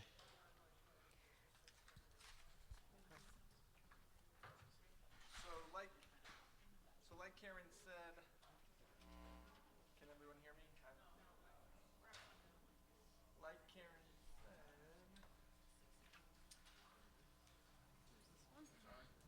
can everyone hear me now? There we go. So like Karen said, there is a website. It's called findarideflorida.org, and that has all the public transit options in the state of Florida. So you can pull up findarideflorida.org and type in your starting location and your ending location, and it will tell you different public transportation options that you can have to get to your destination. And it doesn't have to just be local. You can say, I'm going from Tallahassee to West Palm Beach, or I'm going from Gainesville to Miami, and it will tell you all the public transportation options you have. And there are other questions that it asks on there about, do you have a wheelchair? What age are you? Because it will help you. It'll help direct you to the correct type of public transit that you need, whether it be paratransit or the fixed route. And so that's a great tool that has been created to help people who are traveling all over the state, not just locally. But one of the things we wanted to highlight really fast this afternoon is just what are some local things that can be done to help seniors during this silver tsunami. And so we have 4 pretty basic suggestions. One is to enhance the public transportation system, subsidize transportation, infrastructure improvements, and then technology integration. And we're going to briefly mention all of those. So this is my favorite time of the presentation because I get to brag about our service, enhanced public transportation. One of the things that we're really proud about in Indian River County is that every 5 years, every public transit system has to do something called a transit development plan. And that's where we talk to all of our riders a lot and at length about what they'd like to see out of their public transportation system. And one of the things that we were able to do with our system in Indian River County was make our system grow. We were able to add routes because of our TDP. We're also able to add times. So our system used to end at 7 p.m. and now it ends at 9 p.m. And those were all suggestions that came out of the TDP that we did last summer.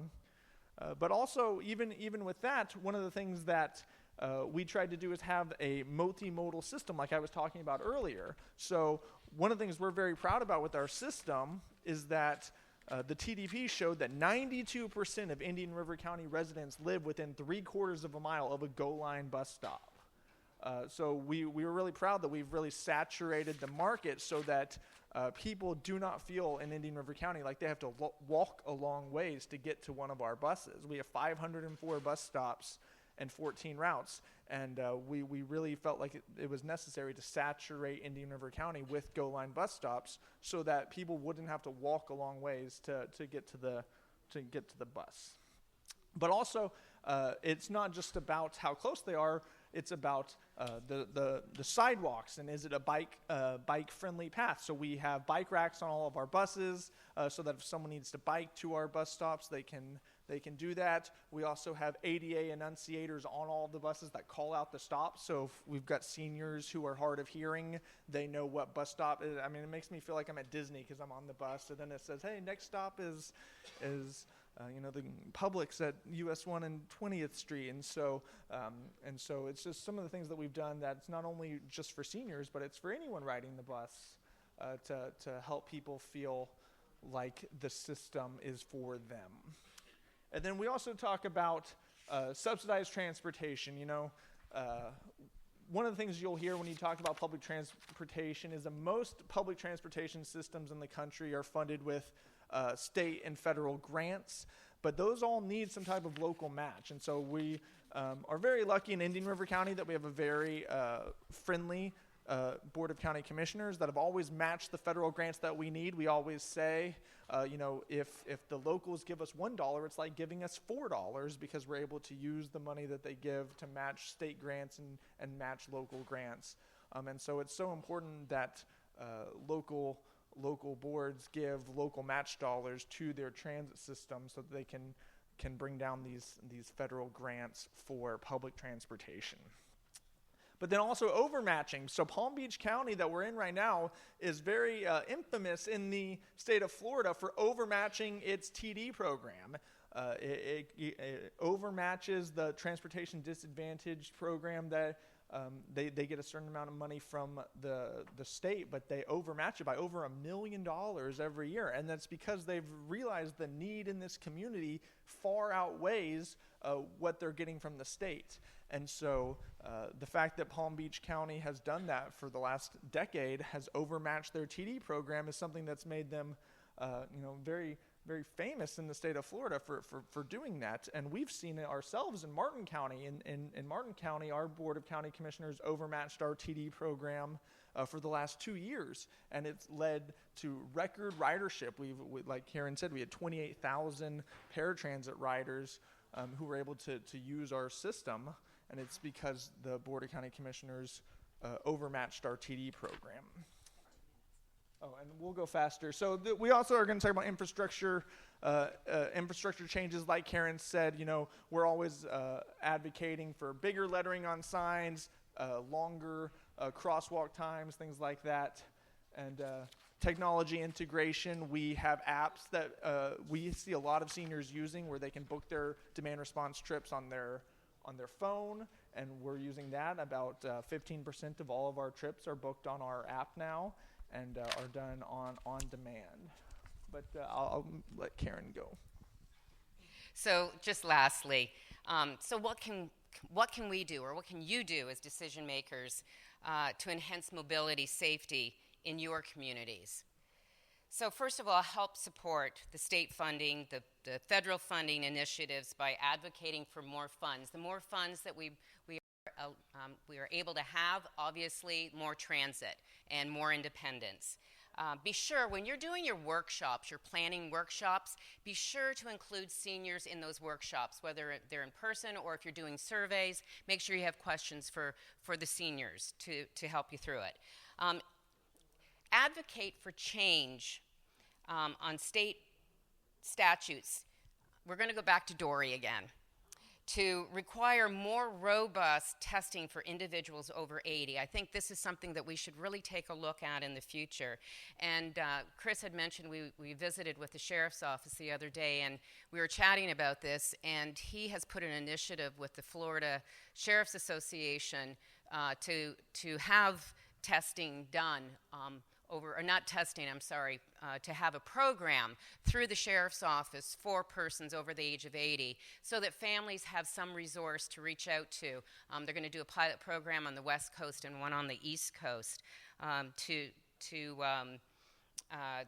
the idea is to ensure that the drivers are safe on the road and you and I are safe on the road as well. And we help the families, such as Dory's, to understand that some people just shouldn't drive. There's a lot of people over the age of 80 that can still drive. We're not saying that, but, and lastly, please help our communities have a safe, ample mobility options. Never let transportation be a barrier for quality of life for anyone. And thank you.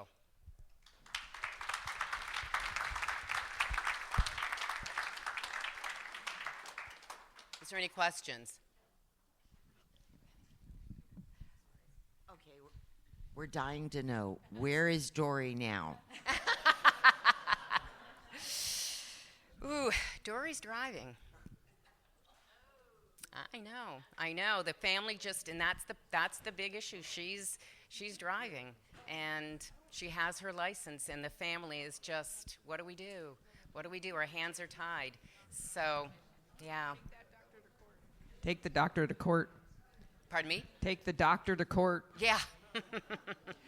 Who pays for your program? How do you get paid to run your program? So we are federally funded state and local public dollars for transportation. Whole different side with senior services, whole different funding source. But for transportation, if that's what you're talking about, it is all public funding, and it's federal, supported by state, supported by local. That's why he said when every local dollar, $1, gives us 3 other dollars. No cost. Our system, there is no fare. Thank you, Helene, my economic director. So when someone is doing inside the house and inside the hospital service, which is... Now, we do not have that. That is an option. We do door to door. Okay. But there is through door, but we're not doing the through door. But there is that option other places. And is there, when you're doing door to door, is any of this Medicare covered? So the state of Florida does have Medicare funding for transportation. That's Medicaid. Not something, Medicaid for transportation. We're not currently doing that at Senior Resource Association, but there are brokers who are brokering trips out to different transportation companies. Medicaid we do have. I'm sorry. There is through the long-term managed care for some people that are on long-term managed care, tripping them to, say, adult daycare, that kind of thing. We do have funding for that. But in our program itself, through the state and the feds, we don't.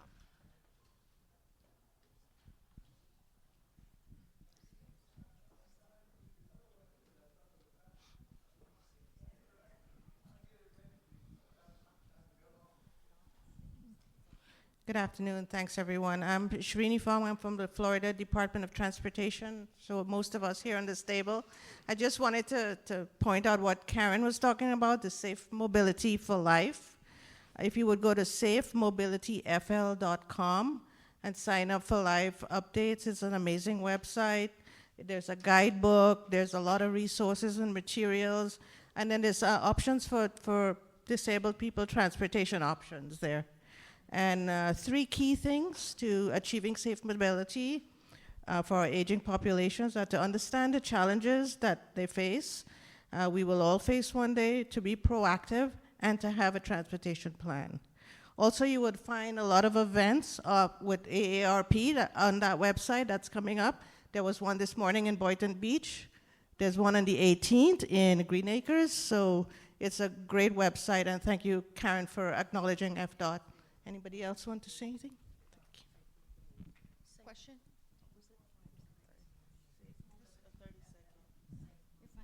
Hi, a 30-second question.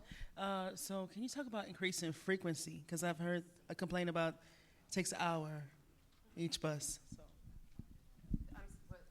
Frequency. About frequency of buses? So ours, or what you want to? So, please. Yeah, so our system is a spoke and wheel system, so it takes 30 minutes it goes from point A to point B and then back, and it's 30 minutes from point A to point B and then 30 minutes back, and then they're at hubs, and everybody gets off at the same time and transfers and then goes to it. So that's how we can get them around the whole county. Increasing frequency would be a wonderful thing because it will increase our ridership. At this point, we are not at the level of increasing the frequency, because what that will also do is add more cost to purchasing buses, and so unless we get more funding, which we would love to have, it's going to stay the same way it is at this point. What we did do, though, is instead of increasing the frequency, we added hours. So that was another way, that was more important.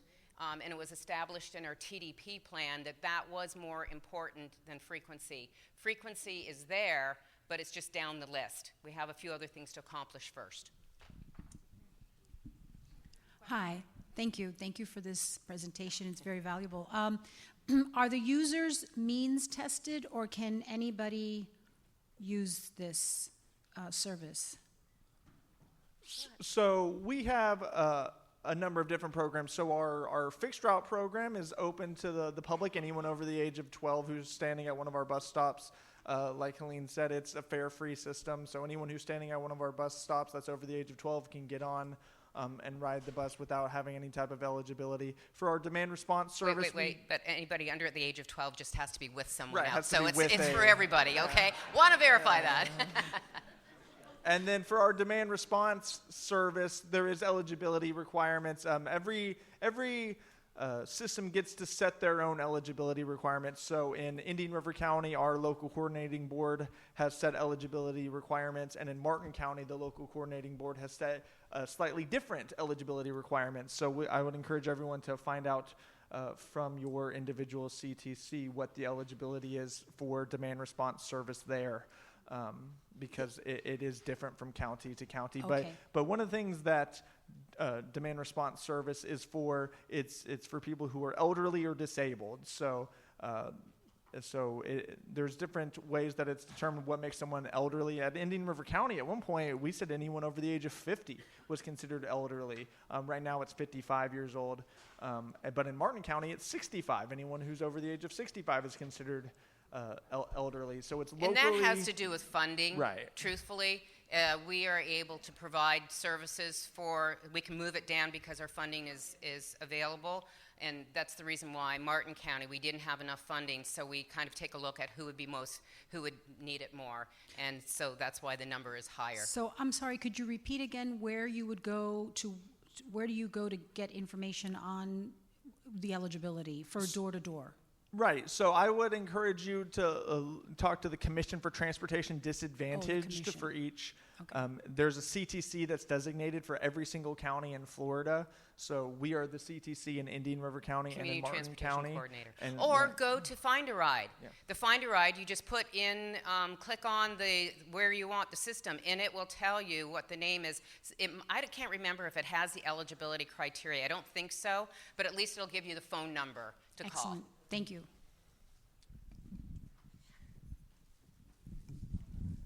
Any more questions? Okay, thank you so much. Thanks, everyone. Appreciate being here.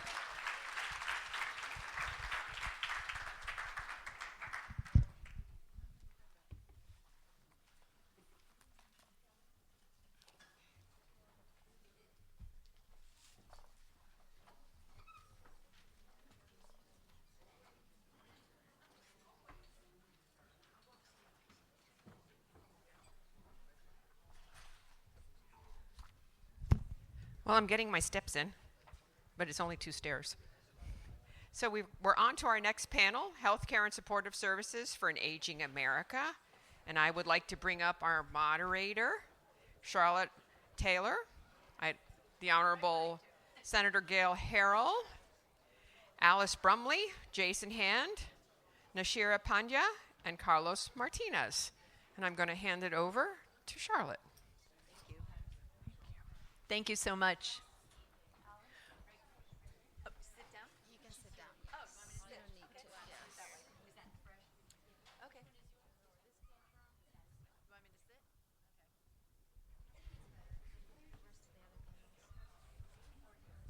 Whatever you'd like. I'm happy to sit.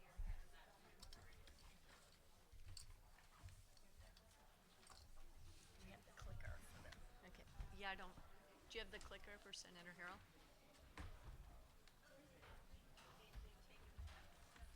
It's not here. Before I introduce you, I want to make sure you have your clicker. I'm going to go up there to do it because I can't see from here. Yeah, I think that would be better, but I was going to stand up there, but when. Okay. Here you go. Oh, well.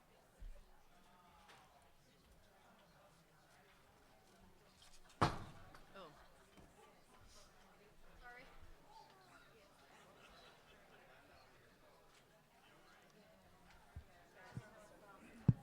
Still works. Okay.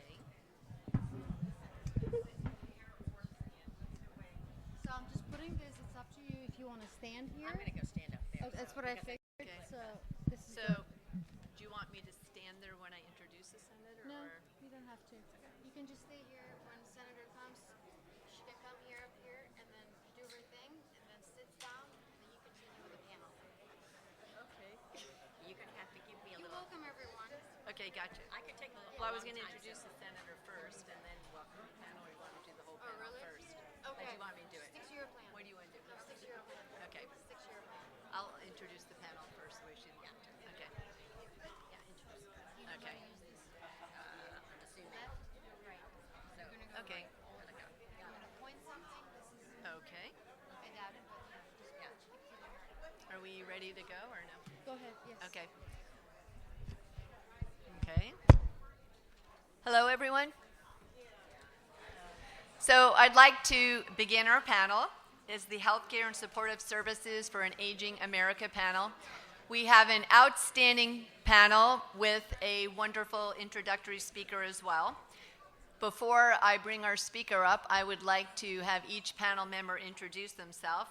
I will begin with Alice. Well, actually, Senator Harrell will have you say something, and then I'm going to do your introduction when we bring you up. Oh, or she changed the orders. Okay, we're going to start out. I'm actually going to introduce Senator Harrell and just read you a brief introduction. Senator Gail Harrell represents Florida Senate District 31, which includes Martin, St. Lucie, and Palm Beach counties. She was elected to the Florida Senate in November 2018 after serving 8 terms in the Florida House of Representatives from 2000 to 2008 and 2010 to 2018. She collectively has over 20 years of experience advocating for sensible public policies supporting older Floridians. Senator Harrell consistently supports legislation that improves access, affordability, and accountability of health care, including a focus on enhancing the quality of care Floridians receive. A major interest of Senator Harrell's is supporting older adults with home and community-based services that help seniors remain at home and avoid costly nursing home care. She recognizes the quality of life that an older adult realizes by living independently in the community. The impact that Senator Harrell has made on Floridians is staggering. For the past 2 years, she served as the chair of the Health and Human Services Appropriation Committee, which recommends a Health and Human Services budget of more than $46.5 billion. And many of these services directly benefit Florida seniors. Before closing, I would like to mention that on October 21st of this year, Senator Gail Harrell was awarded the Aging Impact Award at the Southeastern Association of Area Agencies on Aging Annual Conference.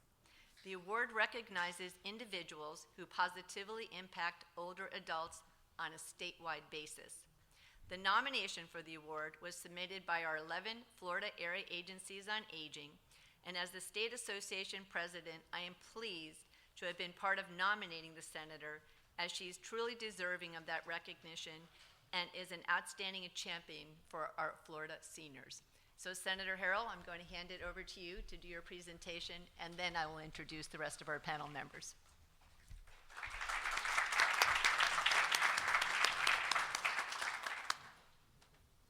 Well, first of all, I want to thank you. I didn't know about that award till very recently, and thank you all so much for that.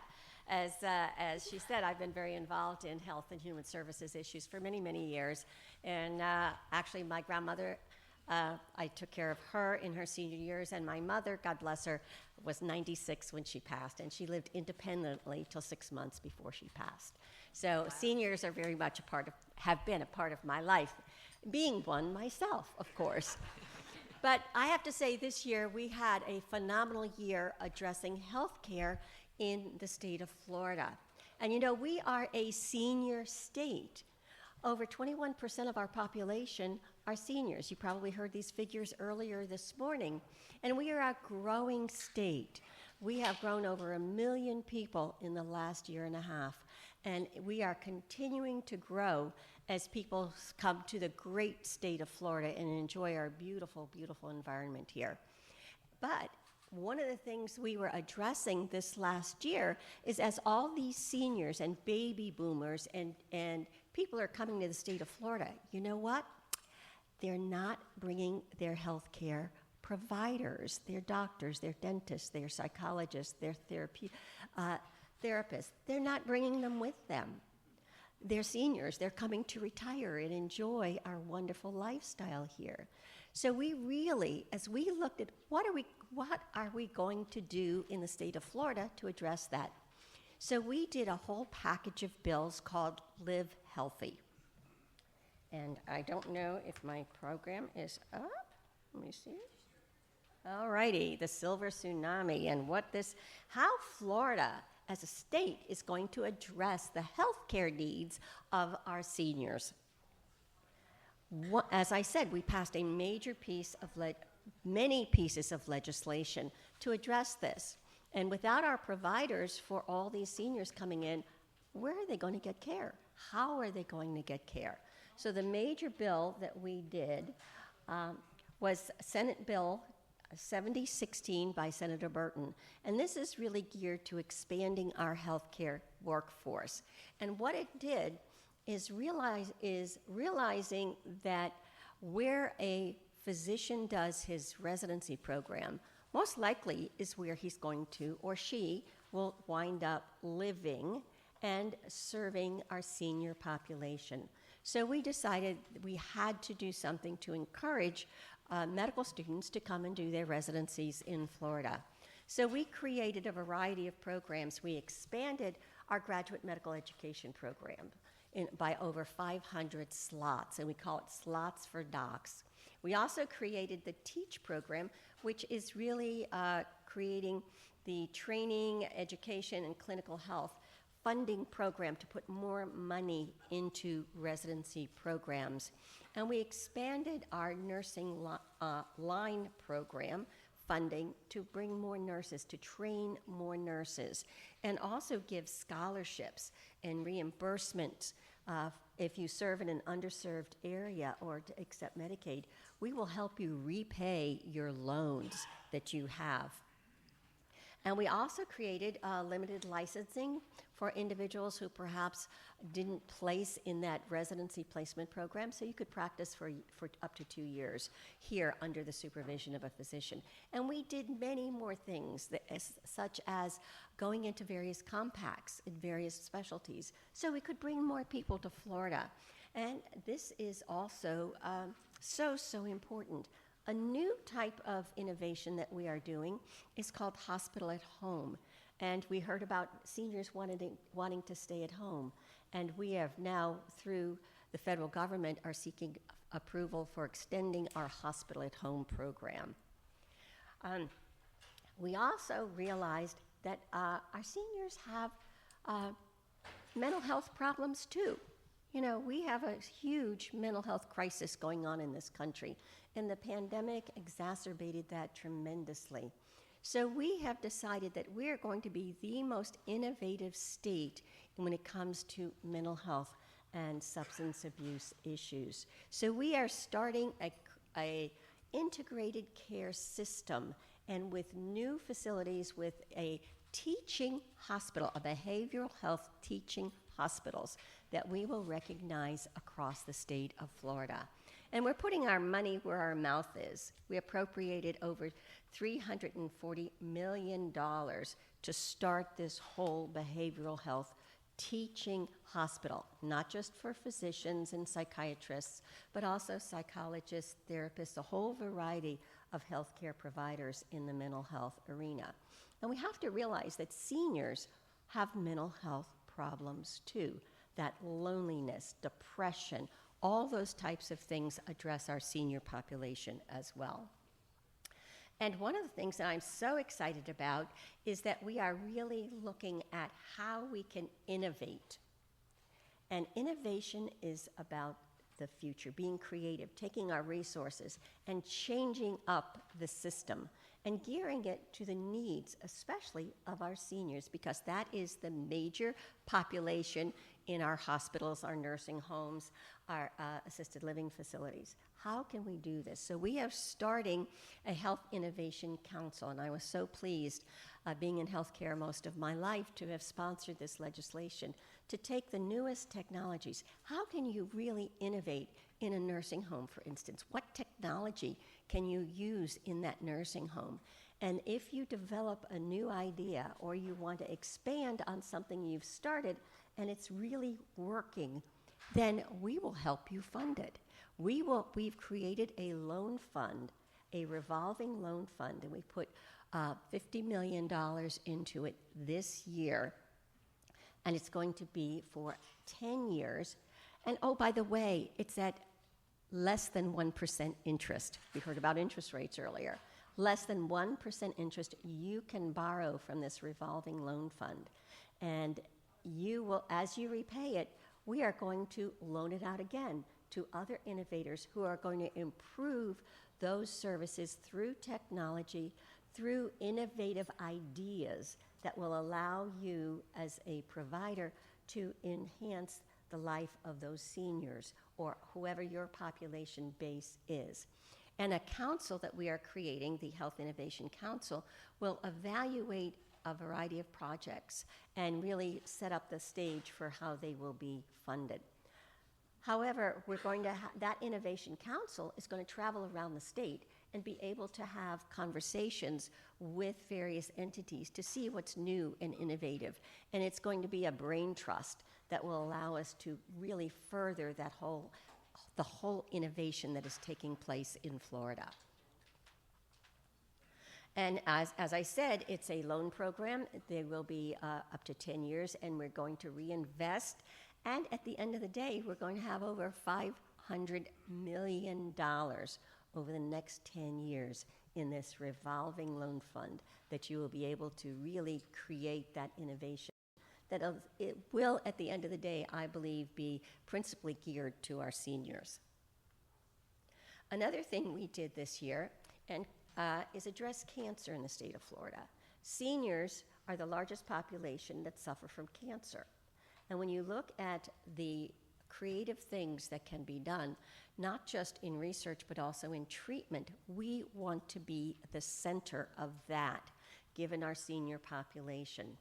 And so we are continuing our work. We've already put huge resources, and we're so blessed to have 4 national cancer institutes in the state of Florida. But we want to make sure we're continuing the research, but also allowing our hospitals in especially rural areas and underserved areas to have access to that treatment that is so innovative. So we are putting additional dollars this year. We are going to start with $40 million this year and continue this. We are already putting huge resources, and we'll have over $240 million each and every year going into cancer research. This is what affects seniors more than anything, and it is deadly. We want to really be the innovative, creative entity in the entire country when it comes to cancer research. I think that's my last. I thought I had one more on there. I guess I don't. We are so excited that the state of Florida is moving forward to really become the center of research and innovation in order to promote the lifestyle that we want our seniors to enjoy in Florida.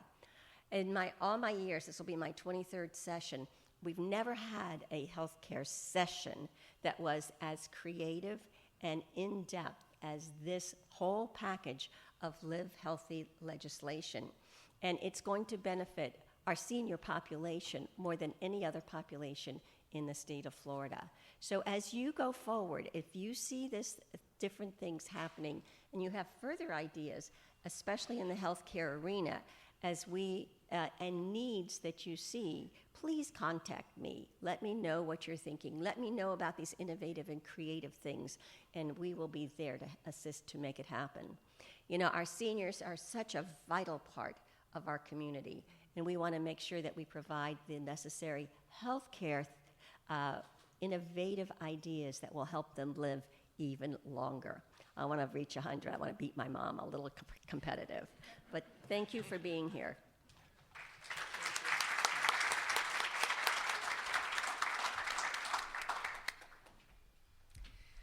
Before we get into our questioning, you have to meet our outstanding panel. And don't be shy when you're giving your backgrounds, everyone, okay? So we'll begin with Dr. Alice W. Brumley. So Dr. Brumley, would you share a bit about yourself? Sure. Hello, thank you. I'm Alice Weed Brumley. My background, I have a Doctor of Nursing Practice, which I obtained here at Florida Atlantic University and from the College of Nursing. I am a I'm a board certified adult gerontology primary care nurse practitioner. I'm a rare bird. I'm actually Florida born and raised. I'm a product of the Broward County Public School System. I achieved higher education at University of Florida, University of Miami, and then ended at FAU. So there are 17 state-designated memory disorder clinics, and one of them here is actually housed at Florida Atlantic University under the umbrella of the College of Nursing. So I am the assistant director transitioning to interim director at the Lewis and Anne Green Memory and Wellness Center. There we provide a slew of services that are state-funded, privately funded, a accumulation of sources, which we'll talk about today. We perform comprehensive cognitive evaluations. We have a ACA-certified Alzheimer's and related dementias adult day center. We have caregiver support group programs. We are a clinical teaching practice site. We are a research site, a clinical practice partner. We offer driving evaluations, which I know has been a hot topic today. So maybe we'll be seeing Doreen or Doris and maybe the Honorable Marino's parents one day. And we can talk about that more if you'd like. So today I'll be focusing my contributions to this conversation on dementia-centered care, family or unpaid caregiver support, and nursing shortages. So simple topics. If you're feeling like me with the slew of information today, I feel like I am in this tsunami right now.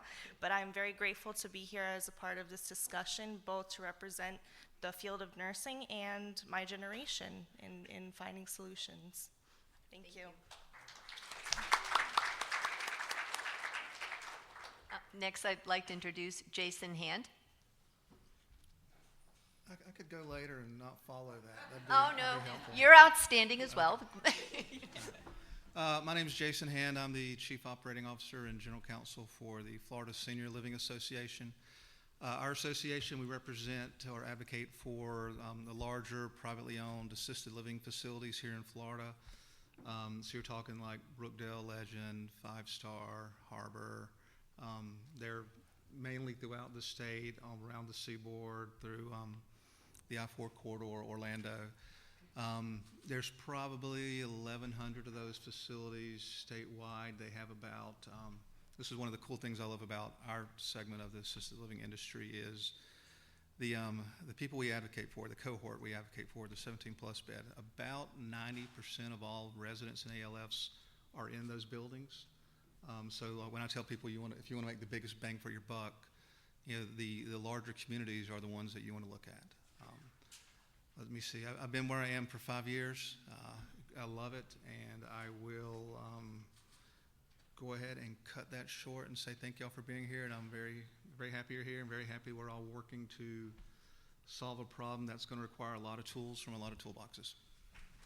Thank you, Jason. Next, Ileana Ferrara. Hi, I'm with United Home Care. I am the Senior Vice President of the agency and also the Corporate Compliance Officer for the agency. We are the oldest CCE lead agency in the state. We've been in business for over 50 years. We came out of the United Way and started United Home Care. We're a non-for-profit organization, and we have made a lot of, we've tried out a lot of things in order to always try to help and improve our services to our clients. We provide every funding you can imagine, so we're always trying to make sure that our clients get what they need when they need it. We are now expanded into Broward County, so we are also with the AAA in Broward County, and we continue to grow. One of our new projects that we've been working on, it's called Learn and Work. Because of the pandemic, when that hit, we were finding it very hard to find home health aides that could be working for us.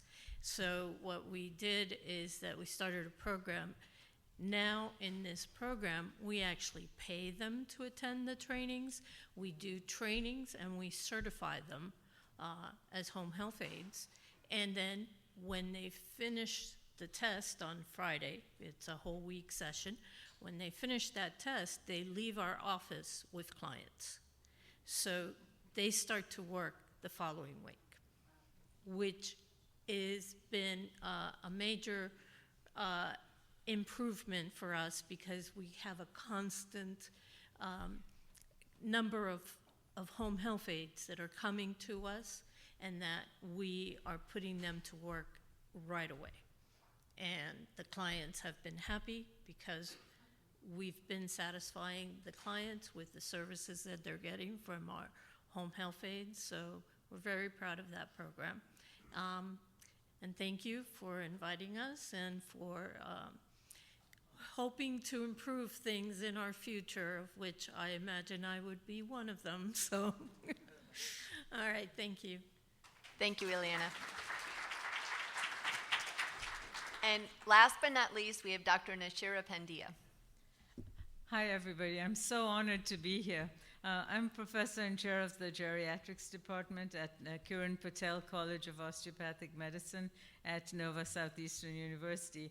And I guess I'm aging in place because I've been there 20 years. And my patients sometimes say, are you going to be here next year? I said yes, because there's too much left to be done. So I am a geriatrician and endocrinologist, and Senator Harrell, I refer to myself as a geriatrician. I'm proud of it. I went to medical school at University College London. I trained there for a few years and then came to Arizona, did my residency, learned a lot about geriatrics by working in the nursing home setting right after residency, and I was taught so much by aides, nurses, therapists. It's unbelievable. And then I decided I needed to know more, so I did a fellowship at University of Michigan in geriatrics and endocrinology. I've been fortunate to provide some leadership in the long-term care setting. I've chaired several clinical practice guidelines. I've been president of the American Medical Directors Association, which is a association of long-term care professionals and medical directors. I've been advisor to the White House Conference on Aging and several White House Conference sessions during a previous administration. And most recently I served on a committee for the Health and Human Services on interdisciplinary and community-based linkages. And I've known Charlotte and the area agency for a long time. I've been on the board and recently finished my term as president of the area agency on aging. So it's been a long journey, but I feel it's been very exciting, and I hope to keep continuing to work in this area. Thank you so much.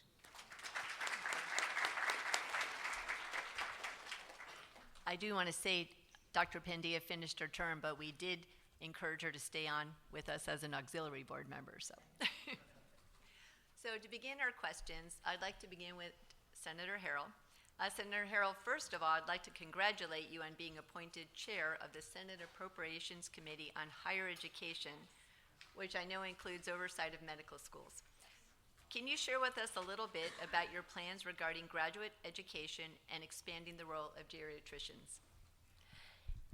Thank you so very much. A very, very important question. As I said earlier, we have such a lack of physicians and practitioners in the state of Florida, and geriatrics is probably one of the areas that we really need to increase.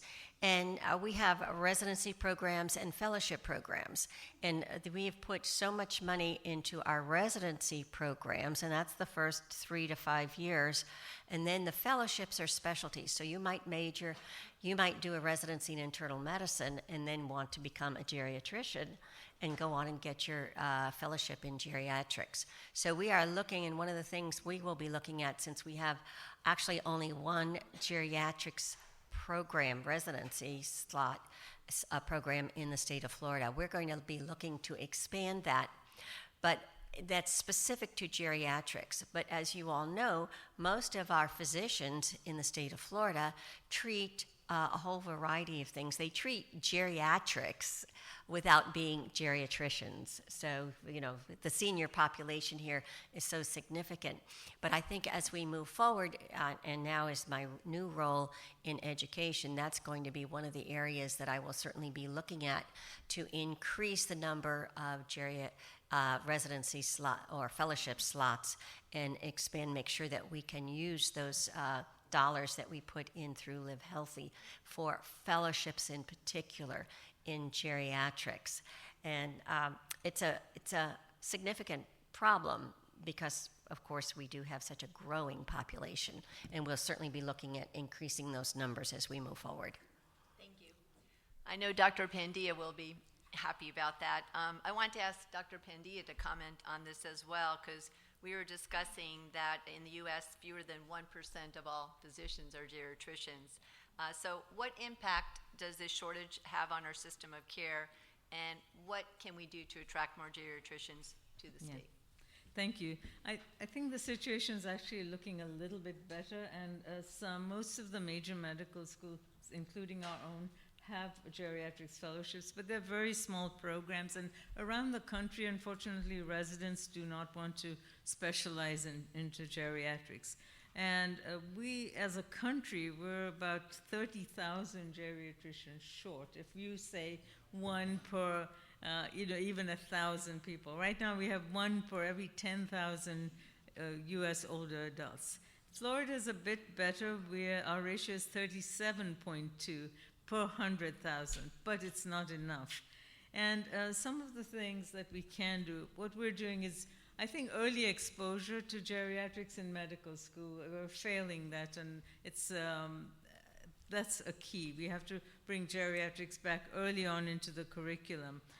We have to nurture medical students, which we do through clubs and activities, so that they remain interested in geriatrics. And interestingly, you mentioned your grandparents. The people we have trained in geriatrics, and I'm proud to have contributed to the geriatrics workforce through our fellowship, they've all had problems with grandparents, or they became caregivers. They realized the critical need and the specialized care.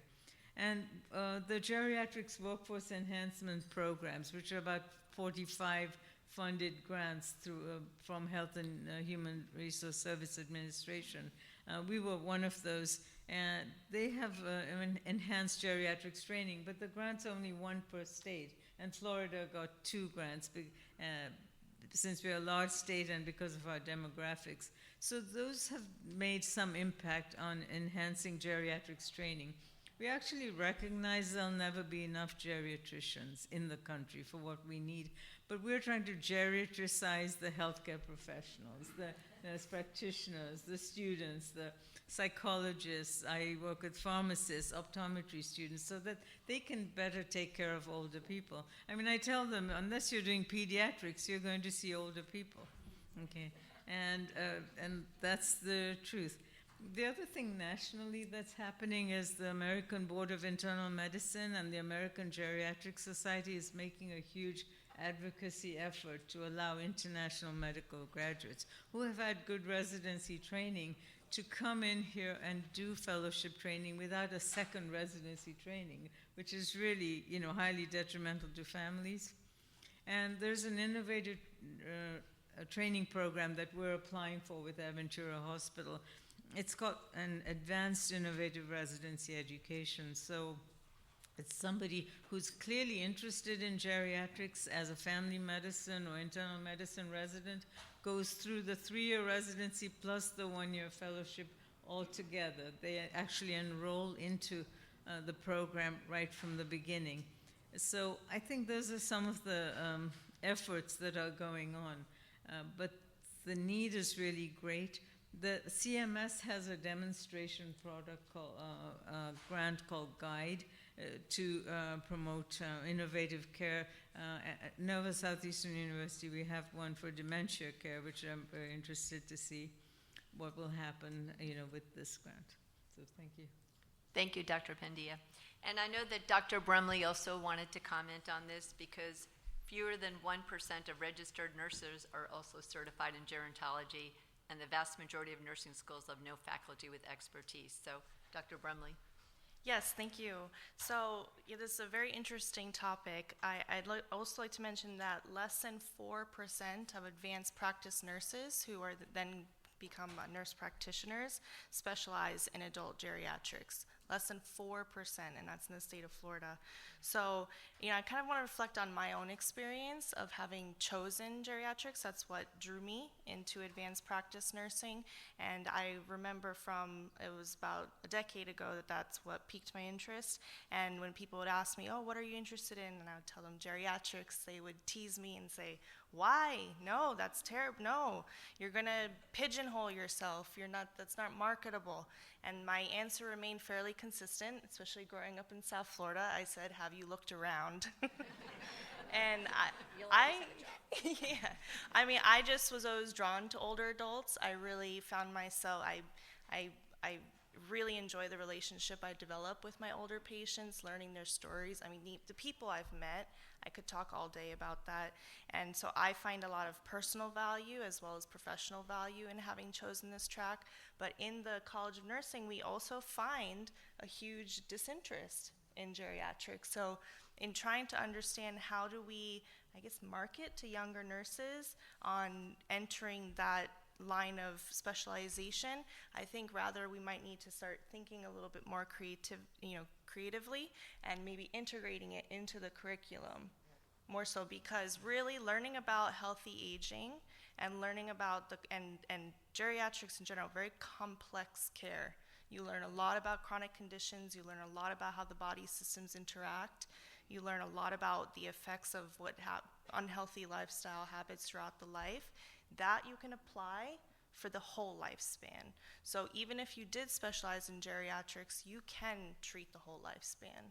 So so I am curious, Dr. Pendia, your experience with the disinterest of medical students. I don't know if they don't find it exciting, but I think that maybe it's that we just incorporate it in the curriculum so that they are prepared, so when they reach the market and they realize, oh wow, I can't get a job in what I initially thought, but there's a lot of jobs in geriatrics, then they are prepared for it.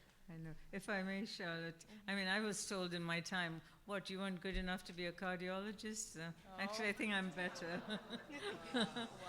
So, but I agree with you, interesting students early, and I think a lot of people don't understand geriatrics. I told my husband he needs a geriatrician, and he was really upset, but he does. I told my husband the same thing. And I changed my primary care physician to a geriatrics doctor, and I said, I think I need some attention, and she was laughing. But people don't realize that geriatrics is not just older people with a bunch of the same illnesses. It's not just hypertension, arthritis, diabetes. We all have that, right? I looked at my patient portal, I said, this can't be me, I've got too many illnesses. Okay, but we collect them. But it's the older person with chronic conditions who has mobility problems, who has weight loss, who cannot sleep, who has memory problems, okay, who is taking too many medications. So that's the intellectual challenge and the practical challenge of geriatric medicine. And I'd like to also touch on one of the components of the question is, how do we train more nurses? And I know that in the pandemic, we had a mass exodus of a lot of physicians and nurses from the field for a variety of reasons. And looking back in time, geriatrics has not been a big foundation in the curriculum. However, it is very much learned, because that is as we've looked at the numbers today, the percentage are the percentages, and you do see a lot of older adults throughout your working career. So an idea too is to try to promote, train the trainer programs where we can bring back some nurses into the colleges and train them on the curriculum, but they have a wealth of knowledge to share with students about the real life application and where they can take their careers. So I think that would also be a very important component in addressing this challenge. Let me jump in. Yeah, go for it. If I can jump in too now, as upcoming chairman of the Higher Education Committee, Appropriations Committee, this is something that we will definitely be looking at, is how we're using our medical schools, our nursing schools, and also with the Live Healthy legislation, one of the things we could look at, and I will be pursuing that, is really when we are assisting individuals in paying back their loans, and we've designated certain categories that you can be in areas. We've looked mostly at areas, for instance, rural areas, underserved urban areas, high Medicaid usage areas, and we will assist you in repaying your loans in those areas if you practice there. One of the things we possibly could look at, especially in the nursing area, is if you practice in a geriatric subspecialty area. You make that your concentration area. So that's perhaps a very good idea that's just come out of this. Thank you.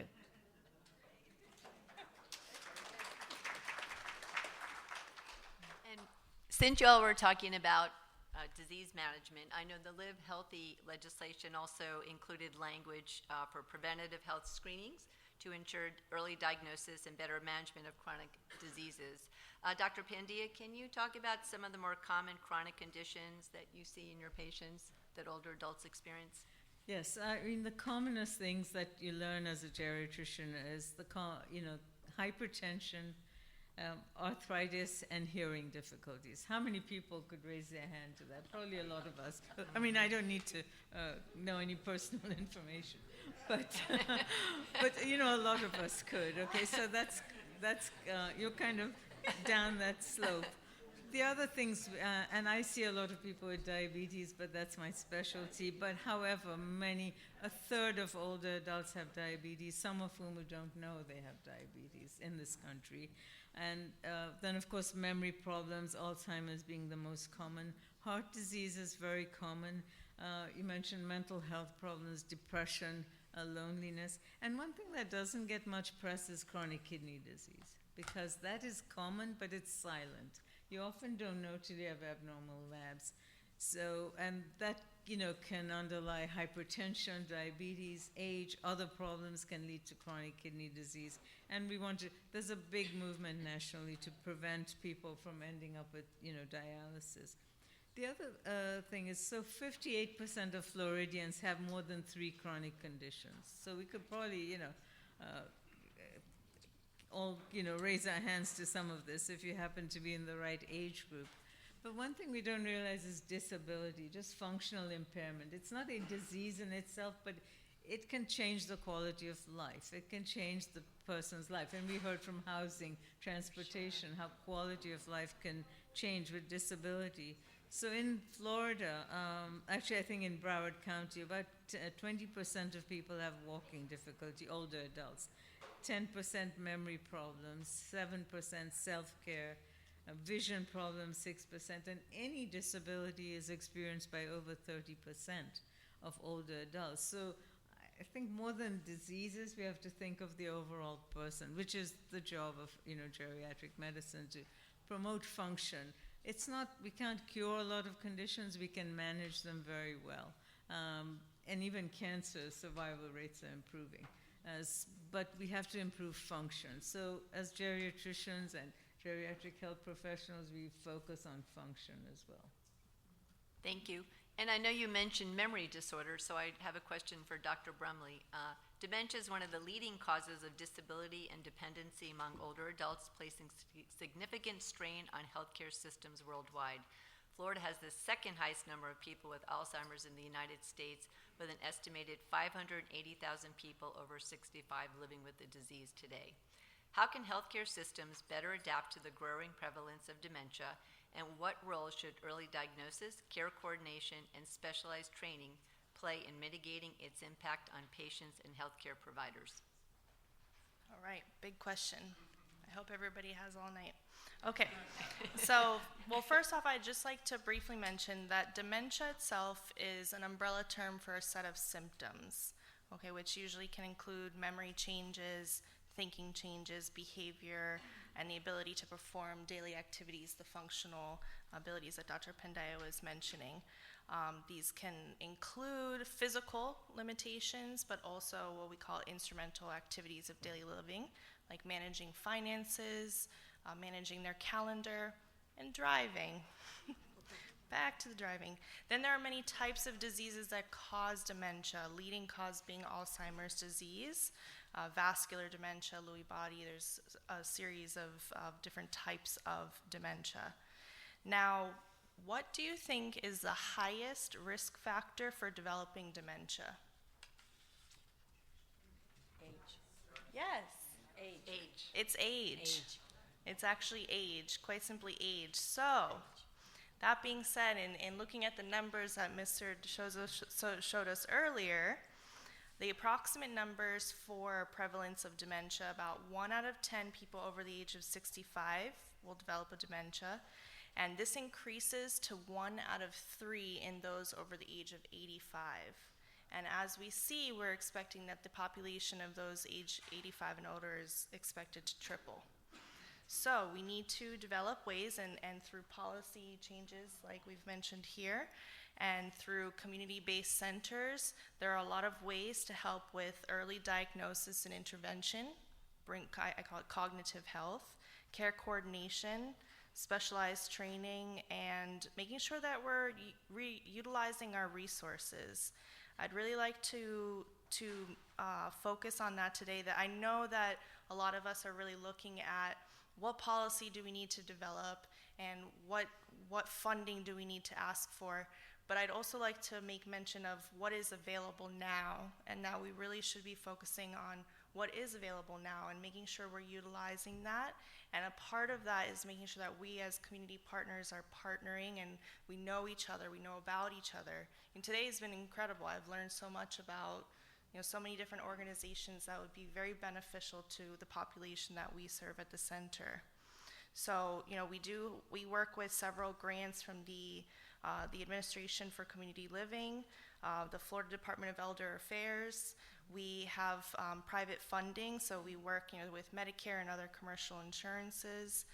So it's multifactorial in how you address this challenge, and it is complex, and dementia affects much more than the person itself. It affects the entire family.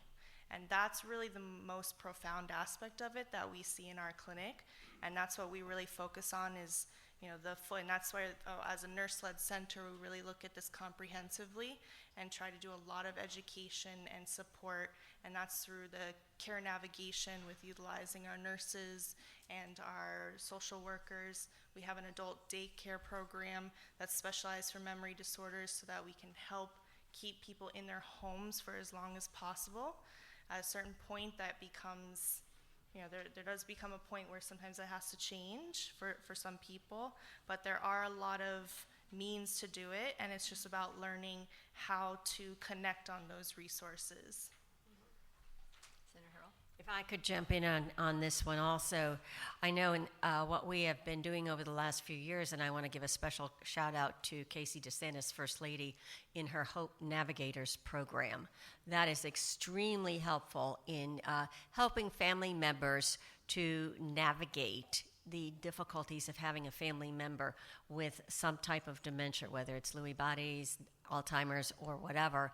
It's extremely important that that family unit is part of the decision making and gets the assistance and direction that helps them make appropriate decisions for their loved ones. And I have to say, we have expanded adult daycare in the state of Florida tremendously over the last 10 years. And it is, and partnering, we had the example of partnering with churches. I know, for instance, Alzheimer's Community Care right here in our area in Palm Beach, Martin, and St. Lucie counties is a major provider of adult daycare for those suffering with Alzheimer's or any type of dementia, and giving that respite care to caregivers. And the longer we can keep an individual at home in a family unit where they have continuity of care and people around them that they know, it's much, much better for them. And from the state perspective, as a funder, I can tell you it's much less expensive. These are dollars well spent in adult daycare, in really navigating the system and making sure we can have the individual in their home-like environment as long as possible. It makes a huge difference in the quality of life for that individual, but also at the end of the day, from a fiscal point of view, for the state of Florida. Thank you. Senator Harrell, following up on that, under your leadership, we've seen significant increases in home and community-based services funding to benefit older Floridians. Service delivery under the Aging Network is primarily done by Florida-based not-for-profit agencies such as Older American Act meal sites, Alzheimer's respite care providers, and community care for the elderly lead agencies. Senator, how can the legislature continue to help to support these key organizations to thrive so that they can continue to care for our seniors and help them to remain at home and in the community? Thank you. I just kind of came into your question ahead of time. You did. But I have to say, this is one of the most important things that we do in funding these types of services, in making sure we can keep an individual at home as long as possible. We have amazing facilities out there. We have terrific assisted living facilities. We have great nursing homes in the state of Florida. But the longer we can keep an individual at home with community-based care and with that assistance of our area agencies on aging, and really doing the evaluations and understanding what's best interest of that individual. And the more we put resources into those community-based care partners, the longer an individual can be at home and also enjoy the benefits of being at home. And as I said earlier, it saves money in the long run. You have to provide a variety of services, though. You have to have that coordination. You have to have the ability to identify those and what level of need they have, so that you can make sure that they're going to get the appropriate services that they need. We also have to look at a coordinated system, and that's where our nonprofits come in so importantly. They are a key provider for us in our communities to keep people at home.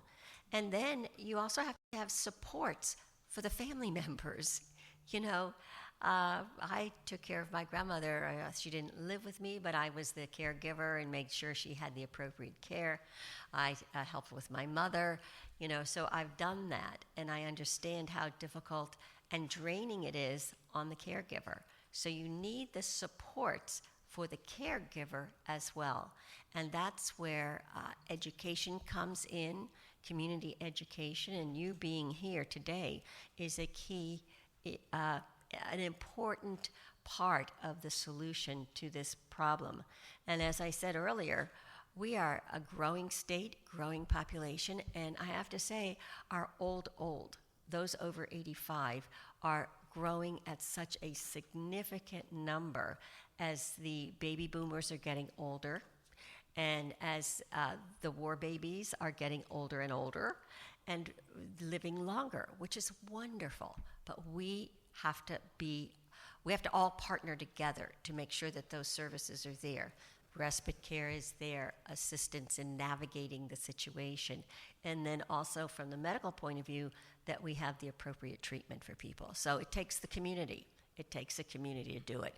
This type of endeavor, and starting to at least do some advanced planning and how we can better coordinate, is the key to ultimate success. Thank you. Ileana, as a representative of one of our great community providers, I'd like to ask you and actually say that the demand for home and community-based services is growing in South Florida. So what are possible solutions for addressing the increasing demand for home and community-based care services as the older population increases? I've been a caregiver for my mother, my father, my brother, my sister, and my sister-in-law. 3 of them have passed, but I have the honor of saying that they passed at home. And it was due to, of course, me being in the system since the day I graduated from college.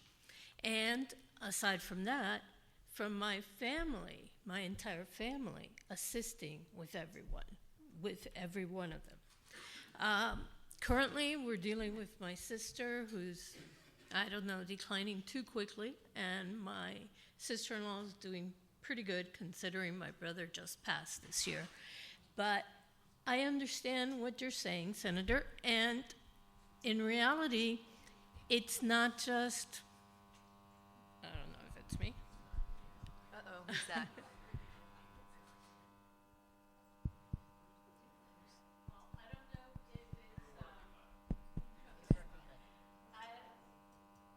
Hello? Mine works if you want to use it. Here. Oh. Oh.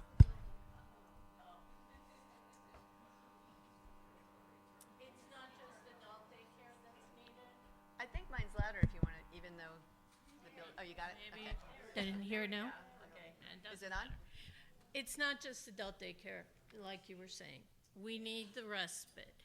Yes. We need to provide the homemaker, the personal care, the transportation, the meals, social activities for them as far as socializing with somebody outside their home, and helping the caregivers to get relief also in the sense of not just respite of getting out of the house or whatever, but also socializing with other caregivers. We have a caregiver support group, for example, that we pay for, and it has been very successful because they help each other, and it has caused friendships to develop where they call each other and they say, I'm going through this now, do you have suggestions? And they help each other in that sense. But what is going on in the state of Florida is that our demand for services is getting to be out of hand, in a sense that we have huge waiting lists of people, but we don't have the dollars to be able to take people off of that waiting list and provide services. And the only way we're going to be able to do that is by the legislature approving additional dollars. They have been trying to do that recently in almost every year. We've gotten an increase, thank God. But we need it to be more, and we need to be able to reduce that huge waiting list, which is only going to continue to grow as people age in our community. And the reality is that we have an aging community. It's not going to go away. Florida has traditionally been that, and it will continue to be that, but we somehow need to raise additional funding from somewhere in order to be able to serve and provide. We're not going to meet all of their needs, but at least if we help out some, we're going to be able to keep the caregivers in place. We're going to and not give up and put them in nursing homes, which is going to cost us as taxpayers even more money than keeping them at home for, let's say, $800 a month, as opposed to $1,500 under managed long-term care, or I don't know what the rate is right now for nursing homes, but I'm sure it's way higher than that one. So this, keeping the community in place, helping the clients to be able to stay at home, there's only one way, and it's getting funds into the programs we currently have, or developing new programs where it could be funded. Thank you. I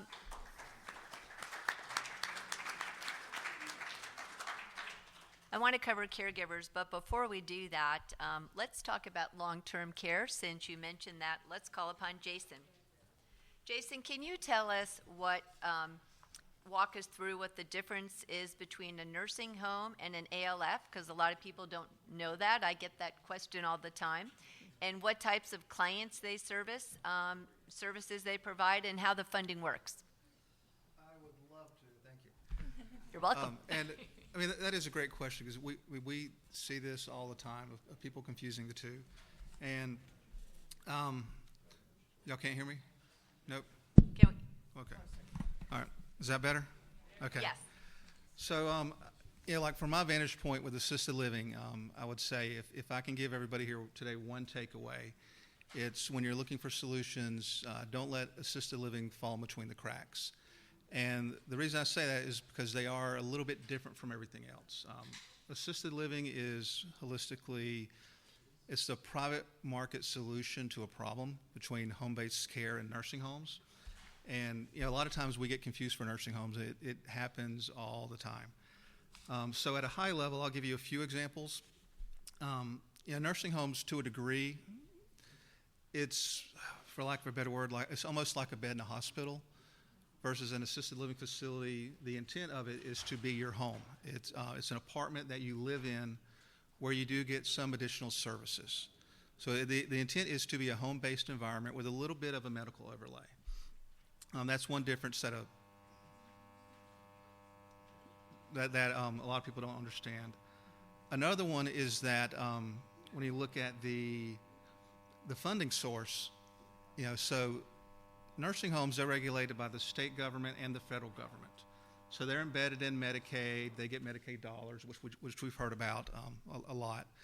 Assisted living, while it's we get a little Medicaid dollars, assisted living is regulated by the states. So there's like 50 different models. We're not regulated by the feds. I don't want to be regulated by the feds. I don't want that. But the premise being assisted living, by and large, is a private pay model, not a Medicaid model. So for assisted living, you always have to think about how does every little thing affect the cost of it, because ultimately that cost is going to be passed on to the residents.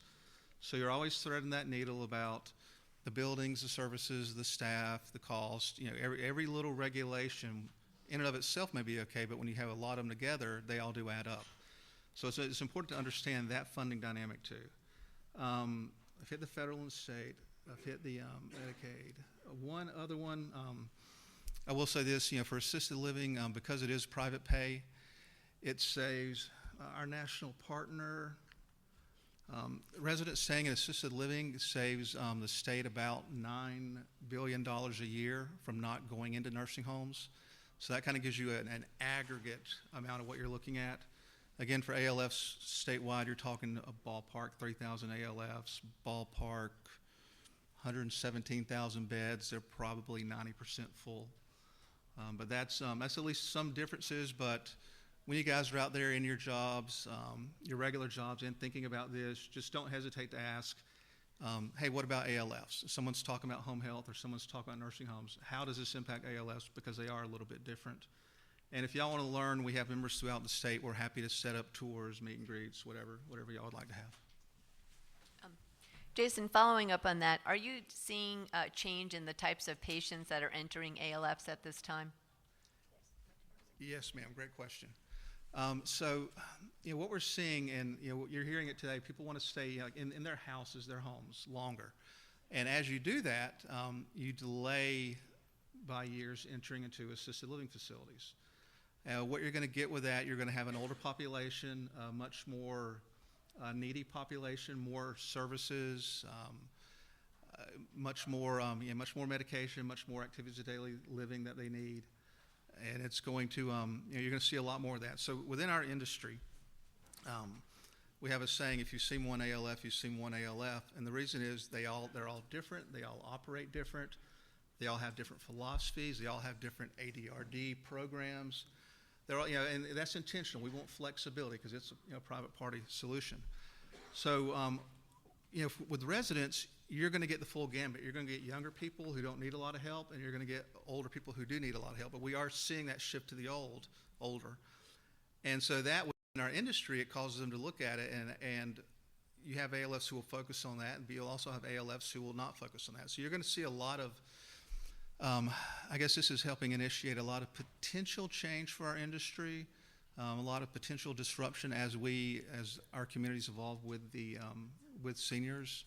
So we're curious to see how it's going to play out, but there's going to be a lot of that.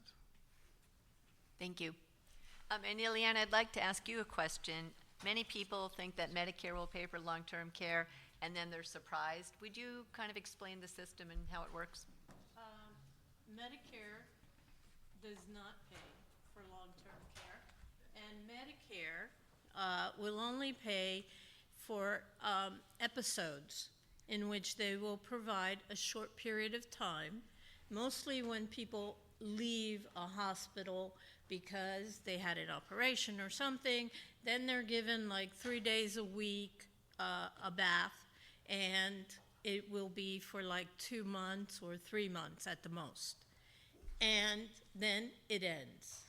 Medicare does not have long-term care where they're going to continuously come in and bathe them and clean their house or provide respite or do anything else for them. Now, with Medicaid, they do, but you have to be in a Medicaid program in order to get most of that. So you have to be mostly in the long-term care program, in which they will then continue your services and provide it at what you need. Now, what the problem is that most people expect that when they reach a certain age and they need help, that Medicare is going to kick in and provide them with all these services. And they're very disappointed when they find out that's not the case.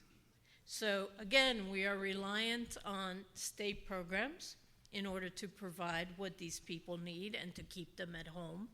We are relying on county programs and any type of local service or fundraising programs in which we then get the money that we need to serve these people. The solution is for people when they're younger that they start to get into to get something like long-term care insurance. But nobody talks about that because when you're young, you don't want to think about when you're old. I know I didn't when I was first starting off, but I had the AAA director in Miami-Dade, John Stokesbury, always promoted that and always told us, you're at the age you need to get the long-term care disability insurance. And he was right.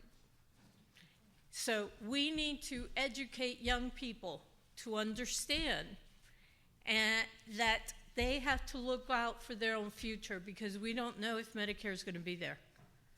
And as a matter of fact, we don't even know if Social Security is going to be there when it's their time. But we have to educate them to help them to understand that, and we have to educate the current seniors to understand that Medicare does not cover what they expect it to cover.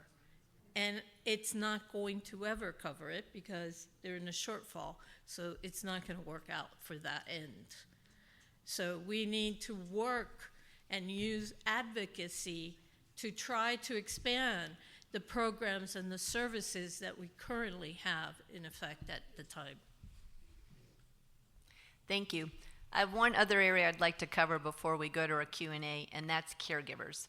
Studies show that more than 60% of caregivers experience caregiver burnout, 41% spend 60 hours or more per week caring for someone, and 92% of caregivers report they often neglect their own needs. So I know probably a few of you would like to comment on that, a few quick comments, but let's begin with Dr. Brumley, since you're working with caregiver support and individuals with cognitive impairment. Would you mind making the first comment? Yes, thank you. So, yeah, this has been a big topic that I've heard today, a trendy topic. We've heard some staggering numbers. Mrs. Streed presented earlier to us. We heard about the Reverend's experience of being what we call the sandwich generation, where you have your children in the house and you also have your parents in the house. And talk about contributing to that population deficit. I'm guilty of that. I have not had children yet, and I think about the fact that my parents are now in their 70s, and should I have, hopefully if I have to, my husband will be very upset if I don't. But with children, then I'll have young children and old aging parents, and I got a late start on contributing to my retirement because I went to school forever. So talk about a difficult situation to be in, and I will be working full-time, Dean Lear, I promise. So, this is a very difficult position to be put in. And on top of that, for those affected by dementia, one of the topics that was brought up today was about people who are resistant of care, of receiving care. They don't want their children or their spouses to take over on assisting them with certain things. That's a very delicate part of the process that we do a lot of training with our caregivers. At the Lewis and Angry Memory Wellness Center, Ileana did a wonderful job of explaining the needs of caregivers, both from your professional and personal experience. It's just comprehensive. And so we also have support groups, which are a wonderful part of our program that we offer free to the community as well. And they become longtime friends and help one another out. The respite care and relief, which we try to do through the Adult Day Center, now that is through private pay. We do partner with community or private donors for scholarship, because there are many people in the community that cannot afford the adult day center fees. We offer a lot of that training and education. Mental health support, this is something that the caregiver themselves has to be eligible for through their own insurance, so whether that's through their commercial or their own Medicare, but that is an available resource that we do speak with our caregivers about. The financial support and relief, I do think that across the table we've been talking that's an area that's needed, but it was today, I think it was Mr. Rothman who explained about the vouchers that are available to family caregivers, unpaid caregivers. And then legal and advocacy, legal support, that is a big topic. Not only with that, the driving is, the driving, as a clinician, that is probably my least favorite conversation to have with patients, is about the driving. But that we do offer the cognitive driving evaluations, and there is a massive shortage of that in programs that are offered. But also legal implications. What do you do to protect vulnerable older adults who also have are going through the process of a potential dementia diagnosis. How do you protect them while also protecting their assets? The amount of patients that I've seen and stories I've heard of just being robbed of their whole life savings is devastating. Honestly, it's absolutely devastating.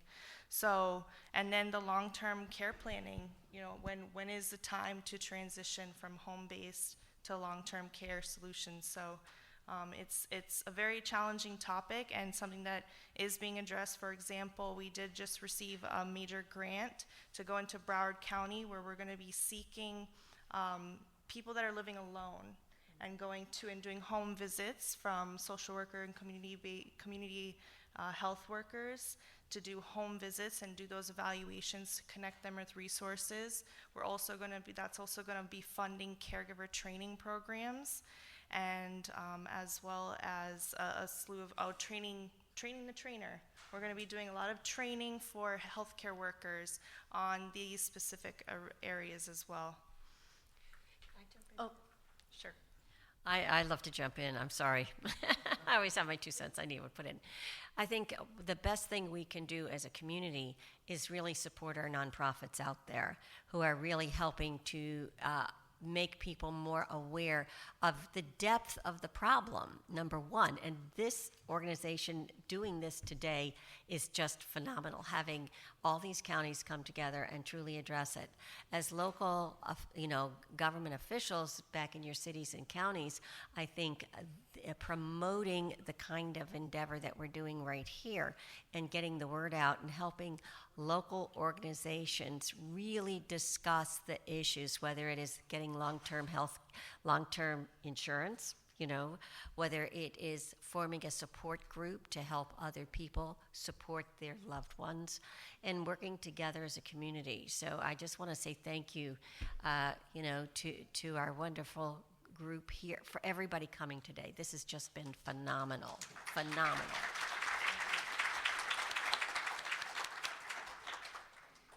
Well, the good news is we have a few minutes for Q&A, so if anyone has any questions. I'd like to comment, Dr. Bromley, that I've had the pleasure of using the facility here for early onset Alzheimer's, and it was spectacular. Got me through 5 years of caring for my brother diagnosed with early onset Alzheimer's, who eventually had to transfer to adult living, eventually to a nursing home, and passed away at 70, diagnosed at 55. So wow. There is, there's a lot to learn, and as far as geriatrics, I think we need to educate people about what geriatric physicians are. My daughter has told me, Mom, I think you need to see a geriatric doctor. I said, what? What, are you crazy? She said, why do you think I'm crazy? You're getting older. You're getting older, Mom. So. Yes, thank you. Any other questions? Yes, over there.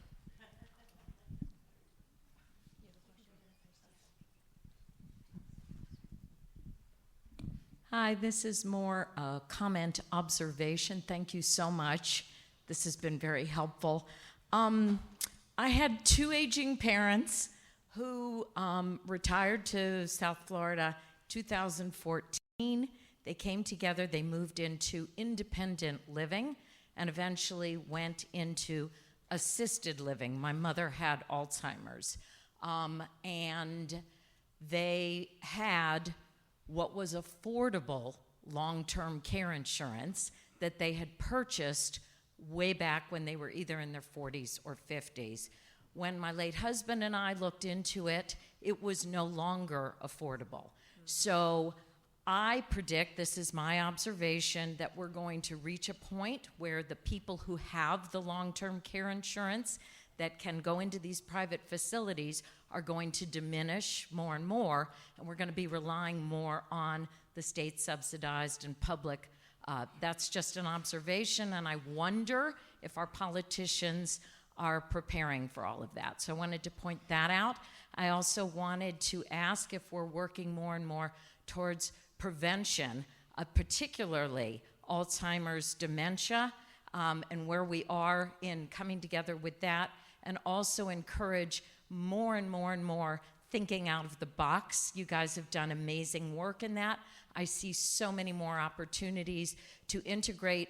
We probably have a huge amount of talent that is migrating to South Florida. These are executives and a lot of people who were movers and shakers and players in their communities.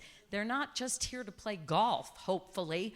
Let's look at creative programs that allow them to serve their local community, give back to the extent that they can. Let's get creative, solve some of these problems. Let them be tutors, let them be mentors.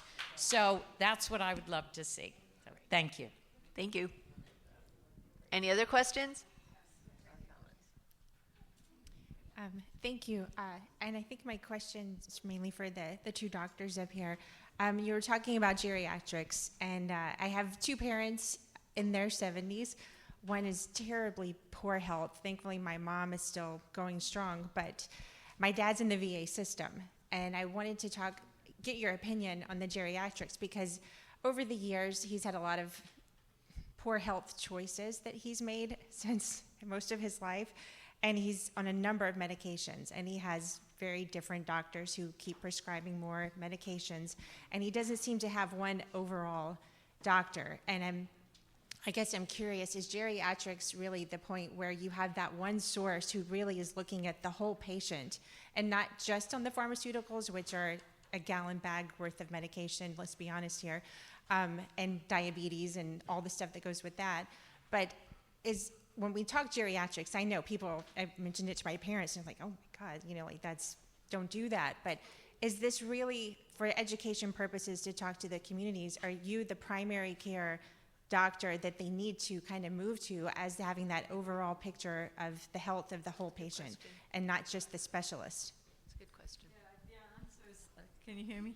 The answer is an enthusiastic yes. Some geriatricians practice as consultants, but they can also be the primary clinician. And I think that's crucial for somebody who sees multiple specialists. The big movement in geriatrics is deprescribing. Okay, reducing and stopping unnecessary, unneeded, ineffective medications. So most geriatricians take ownership because you're the only one who really knows the history, the family. In fact, some of the kids who are in their 60s say, am I geriatric enough to come and see you? Because, it's a detailed approach. So I think the answer is yes. We call geriatric syndromes like frailty, falling, osteoporosis. Those are all baggage that goes with getting old. But I've invented a geriatric syndrome called consultosis. So that is too many and multiple medical consults, which don't necessarily contribute to quality of life. I'm not saying specialists are bad, but I feel we have to be the gatekeepers and know what matters.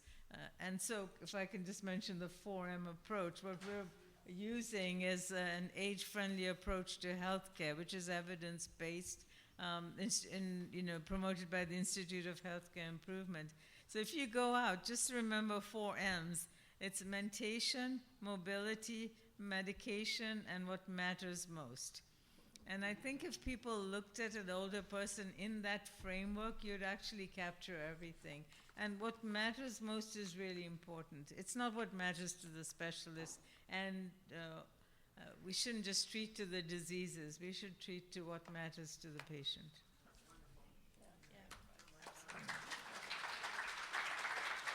And if I may comment as well. Yes. Yes, absolutely.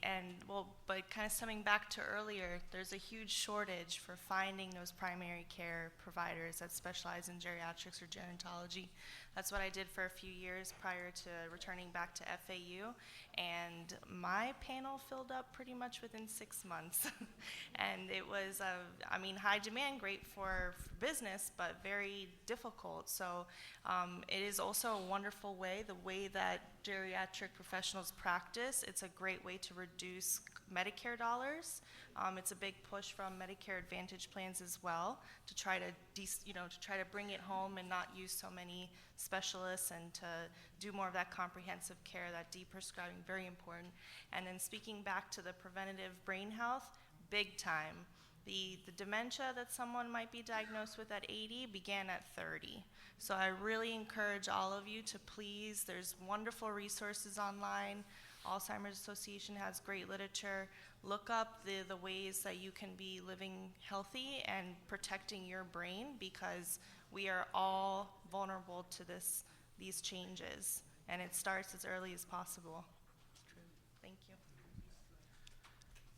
Thank you. So today we talked a lot about mobility and aging in place and seniors staying at home to reduce costs and not have them move to nursing homes and assisted living facilities. And Ileana mentioned a demand in community and home-based services. Have we seen a demand for seniors and elderly individuals in terms of accessibility solutions like home modifications for them to stay in their homes? And how has the state and local agencies addressed those needs? Or do we need to address them more and talk about them more? All right, yeah. Okay. That's yes, we do need to adapt their homes to accessibility in order for them to continue living at home. There's ramps, bathroom modifications, door widening, because most of the homes that were built before had very small door openings, and with their walkers they find it hard to get in and out, or with their wheelchairs they find it hard to get in and out. Unfortunately, the money that is appropriated for that is always appropriated for, like, under the community care for the elderly. It's embodied in the number of dollars that we get, but we have to spend most of those dollars in providing the homemaker, the personal care, the respite, the meals, all of that. So a large portion of that money is used for that. And we have to then figure out, okay, I have a client who needs a home modification, and it has to be in a desperate situation. It gets to the desperate situation, and then I have to manage by attrition to then save the money to do that modification for that client. So if we get additional dollars, then of course we would have additional money to assist these people. We did have, the legislature did do what was called the Enhanced HCE program, which allowed us to do a lot of modifications for the clients that we currently had active during that time period. Now, if we have a program like that all the time, that would be great, with not as much stipulations as we had to, hurdles that we had to jump through to get there. But make it into a regular program, yes, we would constantly be spending that money very easily. Last question. All right. When the Affordable Care Act was being addressed, there was something called the CLASS Act, which was a voluntary long-term care insurance program that people would pay into early on, kind of like Medicare or Social Security, and that would allow you to have a benefit when you needed it later in life. That went away. There doesn't seem to be any real conversation around the country about how to do something like that that would give people the ability to have a benefit, when they need it later in life. With these private insurances going away, the only thing that people have right now is an insurance policy with a long-term care rider, but information about those things don't come easily to people, and so oftentimes they only seek it later in life in their 60s when it's almost not affordable. So the question is there something out there like the CLASS Act that is in conversation, and will it happen ever? And How can we move it forward?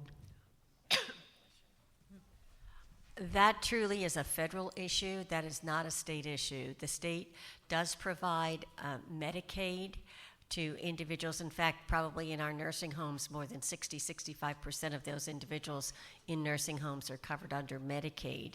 And also many of our seniors are covered under Medicaid, where they receive comprehensive long-term care. Our managed care organizations provide both their health care but also long-term care for Medicaid patients. But those type of insurance programs that would be provided, that would be legislated and provided through Social Security or Medicare or some type of a program such as that. That would not be a state program. So I would like to thank our panel. You can tell they were all quite experts. Thank you very much.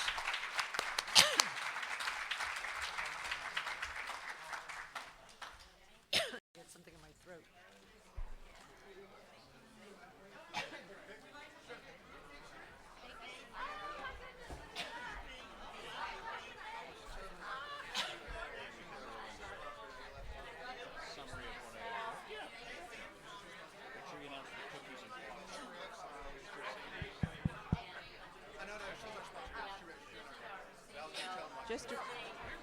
Just a reminder, we're going to take some public comment, and we're going to have a wrap-up, and we have cookies and... All right, let me repeat myself. Thank you all for still being here. We are going to take some public comment. If anyone has any public comments, there's comment cards on your table. We have cookies and snacks, I think. I'm looking at bread, but... and then we're going to do a wrap-up. So... We're not done yet. Senator Geller is using his outdoor voice. Tom Lanahan and Isabel Carbala, the executive directors of both of the planning councils, are going to come up and do a summary. And Isabel, where are you? I will. Oh, I have a bunch of things, yes. Isabel. Necesitamos. Okay, thanks everybody. I'm on. Okay. Hi, have a seat. Thank you. Feel free to jump in wherever I go astray. What? That's you, isn't it you? Oh. Okay. Sound check. So what I'm going to attempt to do, talking over the crowd. We'll let you out of here soon. Don't worry. What I'm going to attempt to do is remind us of some of the different things that we've heard along the way here today. It's been a big day with as somebody said earlier, tsunami of information about the silver tsunami. But a couple things that I grabbed along the way. So from Randy's presentation this morning, fewer children, people are having fewer children, which is leading to fewer grandchildren and potentially leading to fewer caregivers being available for you. If we don't have any immigration, we are at peak population next year here in the United States. So that speaks to a more Japanese, if you will, model of an aging population, the reverse triangle that he showed us of many more older folks than younger folks. The federal government spends more on dialysis than NASA. That was interesting and disturbing. 1/2 of the private sector workers in the United States have no company retirement plan of any kind. There are 20 states that have state-sponsored or state-managed IRA-type plans. Florida is not one of them, but there are 20 states that have done that so far. with 223,000 employers and 941,000 people participating in those plans. So those two numbers tell me that those are, together, those are small businesses that are doing that. If you do the math there, that's only a couple of people per employer. $1.75 billion in assets under management, so that's a significant amount.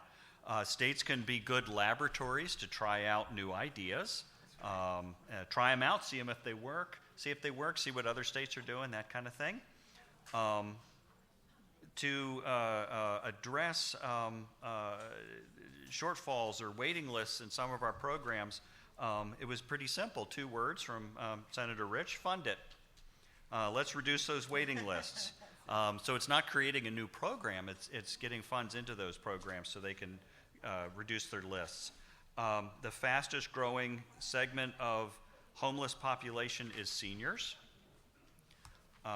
Most of us will outlive our ability to drive by 7 to 10 years.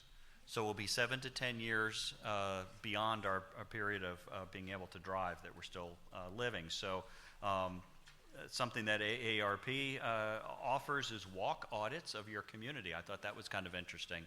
Might be fun to try that out. Nobody wants to be 75 years old and homeless. That's not the dream. I certainly don't. Vouchers for family caregivers, an interesting idea that's out there that Lieutenant Governor Kottkamp talked about. Let's see, and this is probably my favorite one of the day, and I think he just left. Alligators on one side and sharks on the other. That's my favorite. Alligators on one side and sharks on the other. Go ahead, Isabel. I thought it was good that Governor Kottkamp also talked about the fact that we have to look at the whole tax system, to look at where there's opportunities for tax credits. In other words, it's broader than vouchers necessarily. Yeah, exactly. And to also think about telehealth and, again, really focusing on how to support families. Yes. And then a new term, YIMBY. Yes, in my backyard. I've heard NIMBY before. Have I heard YIMBY before? I have. Okay, well, that's fun. That's a good one. It's nice. It's more us elected officials have heard that one. Oh, you've heard YIMBY before? Okay. Churches are land rich and cash poor and have a mission to help people. So I thought that was kind of interesting, which might make, as Sherry said, a match made in heaven. I thought that was cute. That was very cute. We're going to talk about, or the chairs are going to talk about policy questions in a moment here, but the interface between ADUs and HOAs, that's an interesting area that may have policy implications. That there's probably not, as a lawyer, I can tell you there's virtually nothing that can be done about that. But you could do something going forwards, maybe. Not that I want to argue with you. There aren't many areas left that you're building HOAs in this area. Maybe not in Broward. Transportation shouldn't be a barrier to a good quality of life. Discovered a new thing, a Simi seat, which is a pole with little seats on it that they use up there. I didn't know what the name of it was. Let's see. A website, findarideflorida.org. Transit access across Florida. Good. That was on your list. Okay. That looks like fun. Doctor residency leads to doctors who stay and practice in our community. I thought that was really interesting. And we're 30,000 geriatricians short across the United States. There's a growth industry right there. Geriatrics is an intellectual challenge. It's a complex puzzle. So, pitching it that way might be a way to attract more doctors into that field. Dr. Pandia said 1/3 of the adults have diabetes, but they don't all know it. By the way, reminder, there is coffee and cookies in the back. 1 out of 10 people over 65 and 1 out of 3 people over 85 will experience dementia. They're not all good, that I'm saying here. The idea of getting long-term care disability insurance, something I personally have never thought about, and maybe it's too late, but anyway, go out and get that. Could do it for me because I'm so old now. And then the last one I'll leave you with, consultosis. I love that. I love That's a new disease coined by Dr. Pandya. That's going to too many different doctors and getting too many different diagnoses. So there you go. So I also heard about What the else you got? importance of our nonprofit partners in helping to create efficiencies, but also to manage and be there to assist our whole community, you know, families and the elders. I really like the 4M, the whole person approach, that you're not your condition, you're not your medical condition, and so they have to look at your mind, mobility, medication matters most. And I was also reminded on the importance of having multiple medical opinions if I need to get a driver's license. And not just that one easy doctor. Not just, I get, you know, more than one opinion. So, great job. And to interrupt before Vice Mayor Marino speaks, and before she leaves, I just wanted to comment and thank Senator Harrell. Yes. Senator Harrell. Senator Harrell attended our last joint meeting in Palm Beach on insurance, and other than, for example, Senator Garcia, a former senator like me and like Senator Rich, Senator Harrell has attended more of our meetings, I think, than any sitting senator. Now, I spent 20 years in the legislature, House and Senate, and I thought that was some sort of record. But Senator Harrell has actually set a record for people elected post-term limits. When she finishes her term, she will have finished 24 years in the legislature, served 8, was out 2, came back for another 8, and then now 8 in the Senate.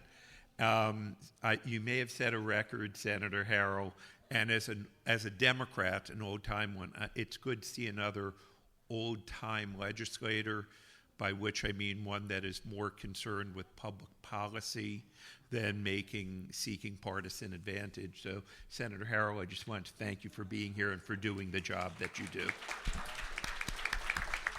Over to you. And I'll finish after Vice Mayor Marino does. And I think that's great what Senator Geller just said, because we sit on opposite sides of the aisle, but we get along swimmingly. So I do appreciate that comment. But you know, one of the things I want to do first off is say thank you to staff for putting together quite an awesome group. Staff, stand up. Could we have our staff stand up, please?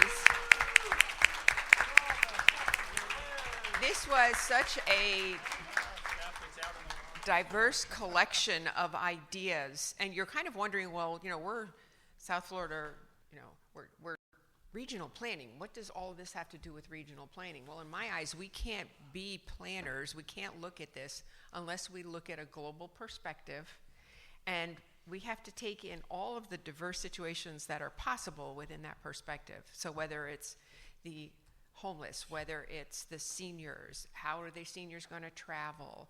What are we going to do about changing land use, which, you know, when that slide went up in Miami-Dade with, you know, you had these little tiny pinpoints of the only place that you could actually build in Miami-Dade, you know, it's really a challenge for all of us for housing in that perspective. I did learn quite a few things. You know, you said a lot of the things on my list, but I know the housing folks left. But as for planning and zoning and permitting, we're only as fast as the staff that we have. And in Palm Beach County, our unemployment rate is 3.5%.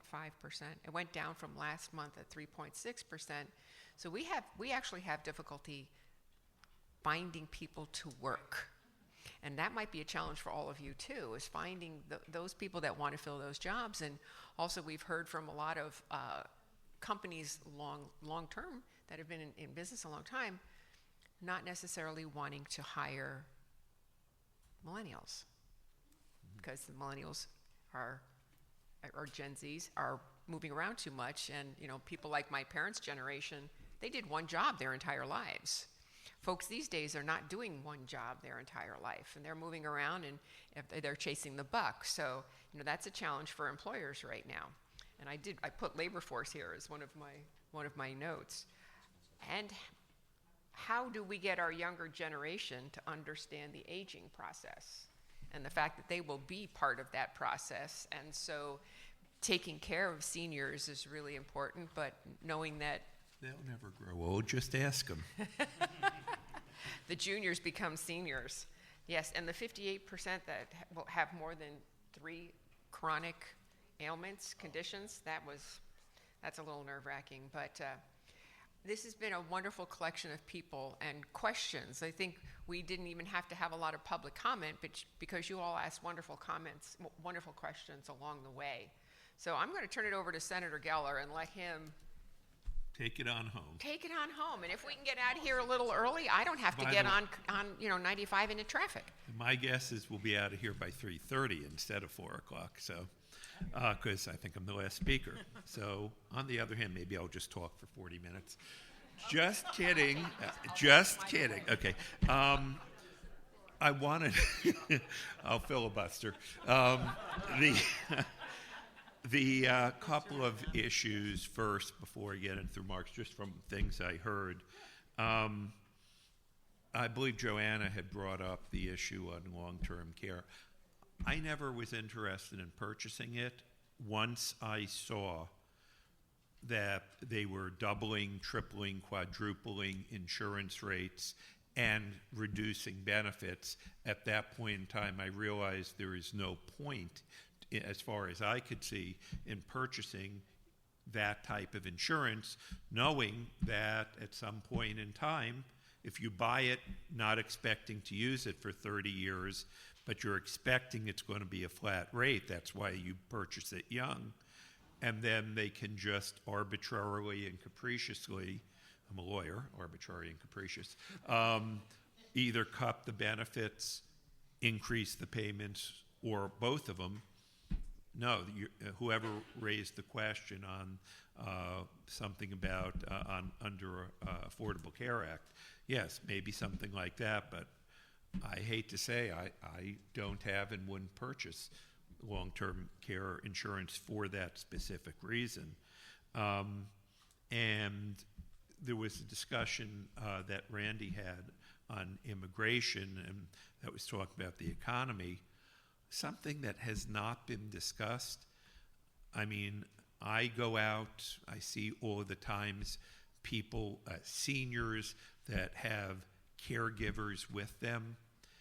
I have yet to see one of them that was born in this country, the caregivers. I'm sure there are a handful, but most of the caregivers that I see are either Hispanic or in South Florida, largely Caribbean. And if we do have immigration and deportation, I'm wondering who's going to be providing that care for the seniors that currently need it. And the last thing on that, before I get into my prepared remarks, Tom, when you were talking about Senator Rich, who had said, yes, just fund it.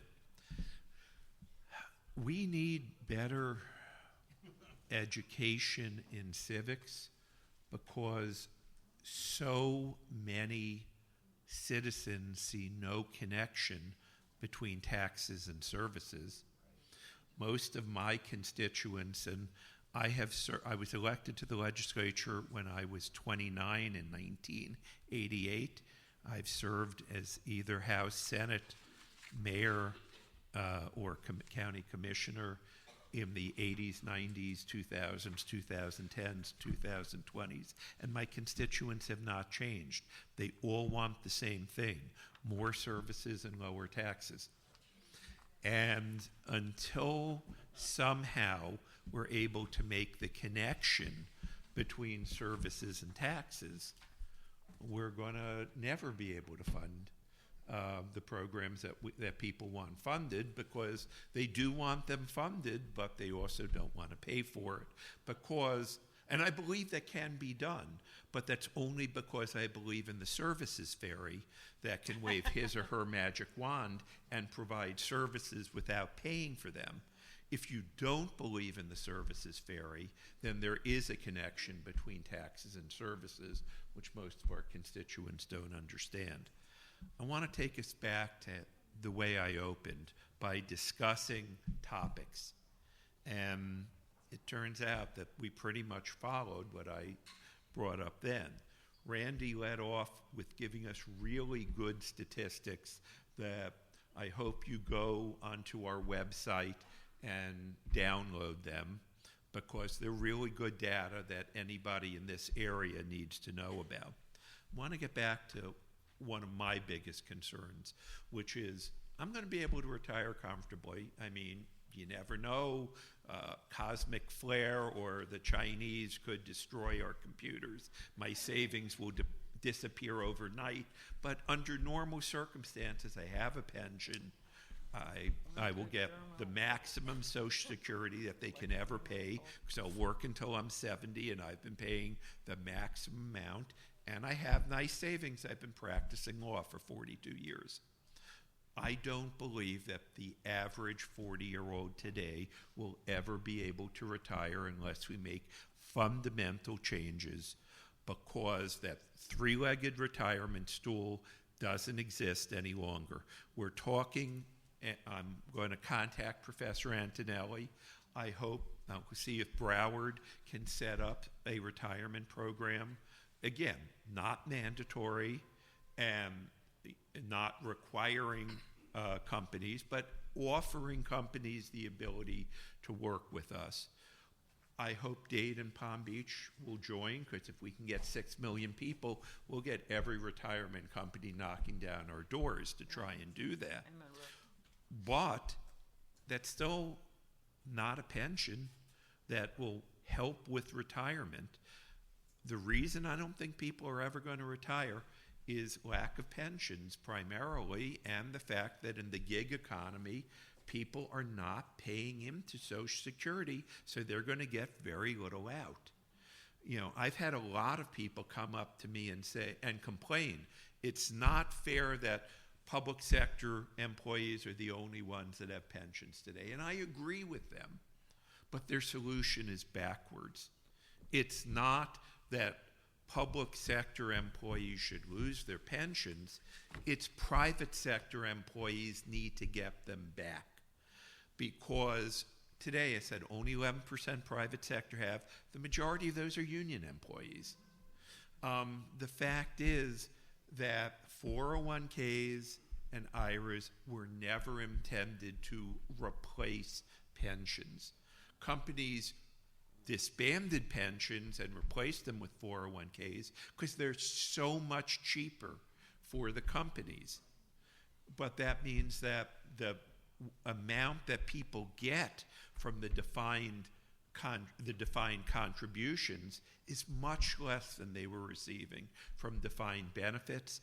And that's not even dealing with the fact that people take money out, they borrow from their 401ks, maybe for good reasons, but then when it comes to retirement, there's nothing there. They make bad investment decisions. We really need to try and both do what I'm suggesting, but also see if we can get back to defined pensions. ADUs, again, we discussed, and there was discussion on this, but I really think that there are so many reasons that multi-generational housing was the norm and not the exception everywhere in the world until the last 100 years. Right. Where it's important, where it connects the families, the grandparents help care for the kids. It works. It's worked so much better. Parents can help care for their aging parents. We don't have that in most places any longer. And we need to see what government can do to encourage this, which includes state, county, and cities trying to encourage accessory dwelling units, granny flats, if you will, but multi-generational housing. You heard about the aging in place, and that's, again, one of the things I said at the very beginning. You know, grab bars are not sufficient. We may need to discuss zoning codes that would make it easier to have or encourage wider doorways, lower sills so that people in walkers and wheelchairs can get through, these kinds of zoning codes. You heard about the mobility, which I said was an issue. One thing that was left out, and I know this happens because I've represented senior districts since the 80s, people lose their licenses because they can't qualify for the drives. They don't give up their cars. They just keep driving. And if you pretend that they're not, that's a problem. But, I mean, we all know that this happens, and we can't ignore that. The shortage of health care, we heard about that, and this is the last thing I'm going to talk about. I had not addressed that earlier. I think one of the reasons that we may have so few gerontologists is now that I'm 66, I've discovered I may be a little bit crankier than I was when I was in my 40s.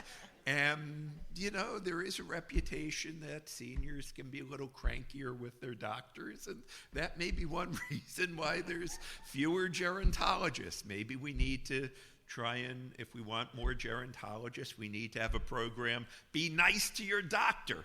But this shortage of health care is something that we really have not been paying attention to. And Senator Harrell, thank you for what you're doing in this area, because that is, again, if you don't realize it, but where doctors do their residency is frequently where they're going to end up practicing, because that's where they build up contacts and clientele. So the fact that we'll be doing more residencies here is good, but it's not just the physicians.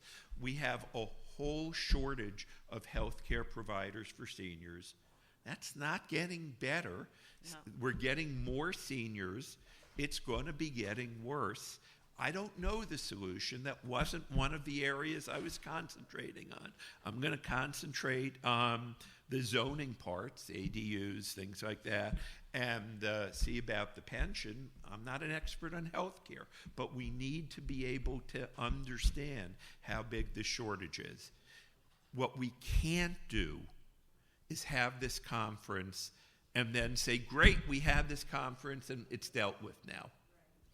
What we need to do is continue to follow up. Again, I'm going to be reaching out to Professor Antonelli on that. I will contact the other elected officials in the Tri-County area, and I love the smaller counties. I just don't think they're large enough to do it. If you're 600,000, but if you're 6 million, that's, you know, a different thing in the three counties, unless, you know, we can do it as a regional planning council level. But, you know, if anybody wants to work with me on the zoning issues, you know, when I'm in private law practice, I'm a zoning and land use lawyer. I understand this stuff. So on the ADUs or other zoning issues, feel free to contact me. Feel free to contact me on the try and do the retirement issue stuff. But we cannot leave here today without following up. And we can circulate a membership list of who attended, I believe. Yeah, sure. We will circulate an attendance list to everybody that's here, of everybody else that was here, with email addresses so you can contact them. I'm begging you, these problems aren't going away. We didn't even get to them in detail. We gave you the 10,000 or 20,000 foot view. Keep working on this, reach out, work with your elected officials, and hopefully we can resolve this. Because as I said, first thing I said, if you're not worried about this, then you're just not paying attention. I'd like to thank everybody for being here today.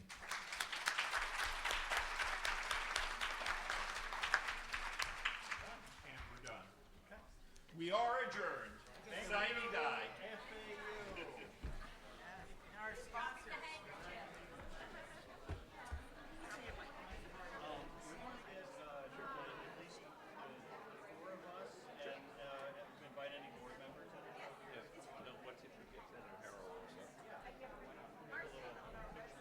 If there are any board members of the South Florida or Treasure Coast Regional Planning Councils, we are taking a picture of the South Florida and Treasure Coast Regional Planning Council. Over there. Oh, over there? Yeah. Okay. That's where they took the pictures earlier. Okay, perfect. So, This way.